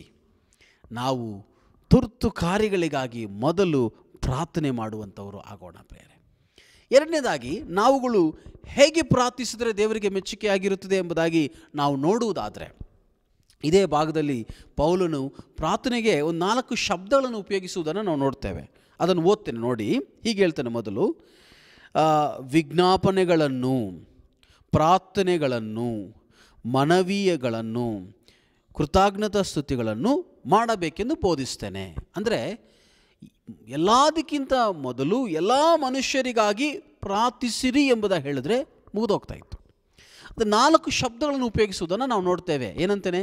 ವಿಜ್ಞಾಪನೆ ಮಾಡಿರಿ, ಪ್ರಾರ್ಥನೆ ಮಾಡಿರಿ, ಮನವಿ ಮಾಡಿರಿ, ಕೃತಜ್ಞತೆಯನ್ನು ಸಲ್ಲಿಸ್ರಿ ಎಂಬುದಾಗಿ 4 ಶಬ್ದಗಳನ್ನು ಉಪಯೋಗಿಸುವುದನ್ನು ನಾವು ನೋಡ್ತೇವೆ. ಇದರ ಅರ್ಥ ಏನಂತ ಹೇಳಿದ್ರೆ, ನೋಡಿ, ಪ್ರಾರ್ಥನೆಯಲ್ಲಿ ಈ ಥರವಾದಂಥ ಕಾರ್ಯಗಳು ಇವೆ. ಉದಾಹರಣೆ, ವಿಜ್ಞಾಪನೆ ಅಂತ ಹೇಳುವಾಗ ನಾವು ಇನ್ನೊಬ್ಬರಿಗಾಗಿ ನಾವು ಪ್ರಾರ್ಥಿಸ್ತೇವೆ. ವಿಜ್ಞಾಪನೆ ಒಡಕಿನಲ್ಲಿ ನಿಂತು, ಇದನ್ನು ಇಂಗ್ಲೀಷಲ್ಲಿ ಇಂಟರ್ಸೆಷನ್ ಎಂಬುದಾಗಿ ಹೇಳಲಾಗುತ್ತೆ. ನಾವು ಇನ್ನೊಬ್ಬರಿಗಾಗಿ ನಾವೇನು ಮಾಡ್ತೀವಿ ಅಂದರೆ ಪ್ರಾರ್ಥಿಸ್ತೇವೆ. ಅವ್ರು ನಮಗೆ ಕೇಳಲಿ ಬಿಡಲಿ, ಅವ್ರು ನಮಗೆ ಗೊತ್ತಿಲ್ಲದೆ ಹೋಗಲಿ. ಈಗ ಉದಾಹರಣೆ, ನಾವಿಲ್ಲಿ ಭಾರತದಲ್ಲಿ ಕುಳಿತುಕೊಂಡು ಬೇರೆ ದೇಶಗಳಲ್ಲಿ ಕೊರೋನಾ ಹೆಚ್ಚಾದಾಗ ನಾವು ಪ್ರಾರ್ಥನೆ ಮಾಡಲಿಲ್ವಾ? ಹೌದು, ಅವ್ರು ಯಾರಂತ ನಮಗೆ ಪರಿಚಯ ಇರಲಿಲ್ಲ, ಆದರೂ ಅವರಿಗಾಗಿ ಪ್ರಾರ್ಥಿಸಿದ್ದೇವೆ. ಆ ಪ್ರಾರ್ಥನೆ ಹೆಸರು ವಿಜ್ಞಾಪನೆ ಪ್ರಾರ್ಥನೆ ಎಂಬುದಾಗಿ. ಮತ್ತು ಇಲ್ಲಿ ಪೌಲನು ಹೇಳ್ತಾನೆ, ಪ್ರಾರ್ಥನೆ ಮಾಡಿರಿ. ಪ್ರಾರ್ಥನೆ ಅಂದರೆ ನಾವು ದಿನನಿತ್ಯ ಮಾಡುವಂಥ ಪ್ರಾರ್ಥನೆಗಳು. ಪ್ರಾರ್ಥನೆ ಅನ್ನೋದು ಪ್ರತಿನಿತ್ಯ ನಮ್ಮ ಜೀವಿತದಲ್ಲಿ ಒಂದು ಮುಖ್ಯವಾದ ಒಂದು ಕಾರ್ಯ ಆಗೋದು, ಒಂದು ಮುಖ್ಯವಾದ ಘಟಕ ಆಗಬೇಕು. ಹಾಗಾಗಿ ಹೇಗೆ ನಾವು ಪ್ರತಿನಿತ್ಯ ಆಹಾರವನ್ನು ತೆಗೆದುಕೊಂಡು ಜೀವಿಸ್ತೀವೋ ಹಾಗೆ ಪ್ರತಿನಿತ್ಯ ಪ್ರಾರ್ಥಿಸಬೇಕು. ಯಾಕಂದರೆ ನಾವು ದೇವರ ಬಳಿಗೆ ಹೋಗ್ತಾ ಇದ್ದೇವೆ, ದೇವರ ಒಡನಾಟಕ್ಕೆ ಹೋಗ್ತಾ ಇದ್ದೇವೆ, ದೇವರ ಬಳಿ ಮಾತಾಡ್ತಾ ಇದ್ದೇವೆ. ಅದೇ ಪ್ರಾರ್ಥನೆ. ಮತ್ತು ಮೂರನೇದಾಗಿ ಮನವಿಗಳು ಎಂಬುದಾಗಿ ಪೌಲನು ಇನ್ನೊಂದು ಶಬ್ದ ಉಪಯೋಗಿಸ್ತಾನೆ. ಮನವಿಗಳನ್ನು ಎಂಬುದಾಗಿ ಹೇಳುವಾಗ ಅರ್ಥ ಏನಂದರೆ, ಅನೇಕರು ಬಂದು ನಮ್ಮ ಹತ್ರ ಕೇಳ್ತಾರಲ್ವಾ, ದಯವಿಟ್ಟು ನಮಗೆ ಆರೋಗ್ಯ ಸರಿ ಇಲ್ಲ ಪ್ರಾರ್ಥಿಸಿ, ನಮಗೆ ಆರ್ಥಿಕ ಇಬ್ಬಂದಿ ಇದೆ ಪ್ರಾರ್ಥಿಸಿ, ನಮಗೊಂದು ಸಮಸ್ಯೆ ಇದೆ ಪ್ರಾರ್ಥಿಸಿ ಅಂತ ಹೇಳ್ತಾರಲ್ಲ, ಅವು ಮನವಿಗಳು. ಆ ಮನವಿಗಳನ್ನು ಸಹ ನೆನಪಲ್ಲಿಟ್ಟುಕೊಂಡು ಪ್ರಾರ್ಥಿಸಬೇಕು. ಯಾರಾದರೂ ಬಂದು ನನಗಾಗಿ ಪ್ರಾರ್ಥಿಸಿ ಎಂಬುದಾಗಿ ನಿಮಗೆ ಹೇಳಿದ್ರೆ ನೀವು ದಯವಿಟ್ಟು ಬಹಳ ಜವಾಬ್ದಾರಿಯಿಂದ ಇರಬೇಕು. ಹೌದು ಮಾಡ್ತೀನಿ ಎಂಬುದಾಗಿ ಹೇಳಿ ಮರ್ತೋಗೋದಲ್ಲ, ಜವಾಬ್ದಾರಿಯಿಂದ ಬಂದು ಪ್ರಾರ್ಥಿಸಬೇಕು. ಅದು ಮನವಿಗಳು, ರಿಕ್ವೆಸ್ಟ್ ಅಂತ ಇಂಗ್ಲೀಷಲ್ಲಿ. ಕೊನೆಯದಾಗಿ ನಾವು ಇನ್ನೊಂದು ಶಬ್ದ ಉಪಯೋಗಿಸ್ತಾನೆ, ಕೃತಜ್ಞತಾ ಸ್ತುತಿಯೊಡನೆ. ಕೃತಜ್ಞತಾ ಸ್ತುತಿ ಎಂಬುದಾಗಿ ಹೇಳುವಾಗ, ನೀವು ಈಗಾಗಲೇ ಏನು ಪ್ರಾರ್ಥನೆ ಮಾಡಿದ್ದೀರೋ ಆ ಪ್ರಾರ್ಥನೆಗಳಿಗೆ ದೇವರು ಉತ್ತರವನ್ನು ಕೊಡುವಾಗ ದೇವರೇ ನಿಮಗೆ ವಂದನೆ ಎಂಬುದಾಗಿ ವಂದನೆ ಸಲ್ಲಿಸುವಂಥದ್ದು. ಈಗ ಗೊತ್ತಾಯ್ತರ ಈ 4 ಶಬ್ದಗಳ ವಿಭಿನ್ನ ಅರ್ಥಗಳನ್ನು ನಾವು ನೋಡ್ತೇವೆ. ಹಾಗಾಗಿ ಇಲ್ಲಿ ನಾವೇನು ನೋಡ್ತೇವೆ, ಯಾತಕ್ಕಾಗಿ ಪೌಲನು ಈ 4 ಶಬ್ದಗಳನ್ನು ಉಪಯೋಗಿಸಬೇಕಾಗಿತ್ತು? ಸುಮ್ಮನೆ ಪ್ರಾರ್ಥನೆ ಮಾಡಿದ್ರೆ ಅಂತ ಹೇಳಿದ್ರೆ ಸರಿ ಹೋಗ್ತಿತ್ತಲ್ಲ ಅಂದರೆ ಇಲ್ಲ. ಇದನ್ನು ಏನು ಕಲಿಸ್ತಾ ಇದ್ದೀನಿ ಅಂದರೆ, ಪ್ರಾರ್ಥನೆಯನ್ನು ನೀವು ಆದ್ಯತೆಗಳೊಂದಿಗೆ ಮಾಡಿರಿ, ಆದ್ಯತೆಗಳೊಂದಿಗೆ ಪ್ರಾರ್ಥಿಸಿರಿ. ಪ್ರೇ ವಿತ್ ಪ್ರಯಾರಿಟೀಸ್ ಎಂಬುದಾಗಿ. ಈ 4 ನೋಡಿ, ಇದು 4 ಒಟ್ಟಾಗಿ ಪ್ರಾರ್ಥಿಸಬಹುದು ಅಥವಾ ಬೇರೆ ಬೇರೆ ಹಂತದಲ್ಲಿ ಪ್ರಾರ್ಥಿಸಬಹುದು. ಒಂದು ದಿನ ನೀವು ಕೇವಲ ವಿಜ್ಞಾಪನೆ ಪ್ರಾರ್ಥನೆ ಮಾತ್ರ ಮಾಡ್ಬೋದು, ಅನೇಕರಿಗಾಗಿ ಪ್ರಾರ್ಥನೆ ಮಾಡ್ಬೋದು. ಒಂದು ದಿನ ನೀವು ಪ್ರತಿನಿತ್ಯ ನಿಮಗಾಗಿ ಪ್ರಾರ್ಥಿಸ್ತಿರಲ್ಲ ಅಂತ ಪ್ರಾರ್ಥನೆ ಮಾಡ್ಬೋದು. ಅಥವಾ ಮತ್ತೊಂದು ದಿನ ನೀವೇನು ಮಾಡ್ಬೋದು ಅಂದರೆ, ಅನೇಕರು ನಿಮಗೆ ಹೇಳಿರ್ತಾರಲ್ಲ ಪ್ರೇಯರ್ ಮಾಡಿ ಅಂಥೇಳಿ, ಅದು ನೆನಪು ಮಾಡಿಕೊಂಡು, ಹೌದು ಕರ್ತರೆ, ಈ ಸಹೋದರಿ, ಈ ಸಹೋದರನು, ಆ ಮಗನು, ಆ ಸೇವಕರು ವಿಷಯಕ್ಕಾಗಿ ಪ್ರಾರ್ಥನೆ ಮಾಡಿ ಕೇಳಿದ್ದಾರೆ, ನಾನು ಪ್ರಾರ್ಥನೆ ಮಾಡ್ತೇನೆ ಎಂಬುದಾಗಿ ಆ ಮನವಿಗಳಿಗಾಗಿ ಪ್ರಾರ್ಥಿಸ್ಬೋದು. ಮತ್ತು ಮರೆಯದೆ ಆ ಪ್ರಾರ್ಥನೆಗಳನ್ನು ನಾವು ಪ್ರಾರ್ಥಿಸುವಾಗ ಅವರ ಜೀವಿತಗಳಲ್ಲಿ ಅದು ನೆರವೇರುವಾಗ ದೇವರಿಗೆ ವಂದನೆ ಹೇಳಬೇಕು. ಅನೇಕ ಸರಿ ನಾವು ಪ್ರಾರ್ಥಿಸ್ತೇವೆ, ಹೊಂದಿಕೊಳ್ತೇವೆ, ಆದರೆ ದೇವರಿಗೆ ಕೃತಜ್ಞತಾ ಸ್ತುತಿಯನ್ನು ಸಲ್ಲಿಸುವುದನ್ನು ಮರೆತೋಗ್ತೇವೆ. ನಾವು ಹೇಳಬೇಕು, ದೇವರೇ ಇಂಥ ದಿನ ನಾನು ಇಂಥದ್ದನ್ನು ಕೇಳಿದೆ ಅಲ್ವಾ, ನೀನು ಅದನ್ನು ಒದಗಿಸಿದ್ಯಾ ಸ್ವಾಮಿ, ನಿನಗೆ ಸ್ತೋತ್ರ. ಇಂಥ ಕಾರ್ಯ ಅವರ ಜೀವಿತದಲ್ಲಿ ಮಾಡಲು ಹೇಳಿದ್ದೇನಲ್ಲಯ್ಯ ಅಲ್ಲವಾ ಕರ್ತನೆ, ನೀನು ಕೇಳಿದ್ಯಾ ಸ್ವಾಮಿ, ಕೊಟ್ಟಿದ್ಯಾ ಸ್ವಾಮಿ, ನಿನಗೆ ಸ್ತೋತ್ರ ಎಂಬುದಾಗಿ ಹೇಳುವಂಥದ್ದು. ಹಾಗಾಗಿ ಈ ಪ್ರಾರ್ಥನೆಯ ಒಂದು ಆದ್ಯತೆಗಳನ್ನು ನಾವು ತಿಳ್ಕೋಬೇಕು, ಆದ್ಯತೆ ಉಳ್ಳವರಾಗಿ ಪ್ರಾರ್ಥಿಸಬೇಕು. ಯಾಕಂದರೆ ಪೌಲನು ಈ ಒಂದು 2ನೇ ಅಧ್ಯಾಯ 1-15 ವಚನಗಳಲ್ಲಿ ಪ್ರಾರ್ಥನೆ ಬಗ್ಗೆ ಮಾತಾಡ್ತಾ ಇದ್ದಾನೆ. ಯಾವ ಪ್ರಾರ್ಥನೆ ಗೊತ್ತಾ? ಸಾರ್ವಜನಿಕವಾಗಿ ಮಾಡುವ ಪ್ರಾರ್ಥನೆ ಬಗ್ಗೆ ಮಾತಾಡ್ತಾ ಇದ್ದಾನೆ. ಪ್ರಾರ್ಥನೆ ಮನೆಯಲ್ಲಿ ನಾವು ಪ್ರಾರ್ಥನೆ ಮಾಡುವಾಗ ಹೀಗೆ ಮಾಡಬೇಕು, ಹಾಗೆ ಮಾಡಬೇಕಂತ ಏನಿರಲ್ಲ. ಒಂದು ಮಗು ತಂದೆ ಜೊತೆಗೆ ಹೇಗೆ ಮಾತಾಡುತ್ತೋ ಹಾಗೆ ಮಾತಾಡ್ಬೋದು, ಏನು ತಪ್ಪಿಲ್ಲ. ಯಾಕಂದರೆ ನಿನಗೂ ದೇವರ ಒಡನಾಟ. ಆದರೆ ಸಾರ್ವಜನಿಕವಾದ ಸ್ಥಳಗಳಲ್ಲಿ, ಸಭೆಗಳಲ್ಲಿ, ಬಹಿರಂಗ ಕೂಟಗಳಲ್ಲಿ ಪ್ರಾರ್ಥನೆ ಮಾಡುವುದಕ್ಕೆ ನಾವು ಬಂದಾಗ ಆ ಪ್ರಾರ್ಥನೆ ಆದ್ಯತೆ ತಿಳಿದುಕೊಳ್ಳಬೇಕು. ಬಹಳ ಮುಖ್ಯ ಅದು. ಏನಕ್ಕೋಸ್ಕರವಾಗಿ ಪ್ರೇಯರ್ ಮಾಡೋಕ್ಕೆ ಹೇಳ್ತಾ ಇದ್ದಾರೆ ಅಂತ ತಿಳಿದುಕೊಂಡು ಆ ಆದ್ಯತೆ ಮೇರೆಗೆ ಪ್ರಾರ್ಥಿಸಿ. ಉದಾಹರಣೆ, ನೀವೊಂದು ಪ್ರಾರ್ಥನಾ ಕೂಟಕ್ಕೆ ಹೋಗಿದ್ದೀರಾ ಅಥವಾ ಒಂದು ಬಹಿರಂಗ ಸಮಾವೇಶದಲ್ಲಿ ಪ್ರಾರ್ಥನೆ ಮಾಡೋದಕ್ಕೆ ನಿಮಗೆ ಹೇಳಿದ್ದಾರೆ. ಆಗ ನೀವೇನು ಮಾಡಬೇಕು ಗೊತ್ತಾ? ನೀವು ಯಾವ ವಿಷಯಕ್ಕಾಗಿ ಪ್ರಾರ್ಥನೆ ಮಾಡಬೇಕೆಂಬುದಾಗಿ ತಿಳಿದುಕೊಂಡು ಪ್ರಾರ್ಥಿಸಿ.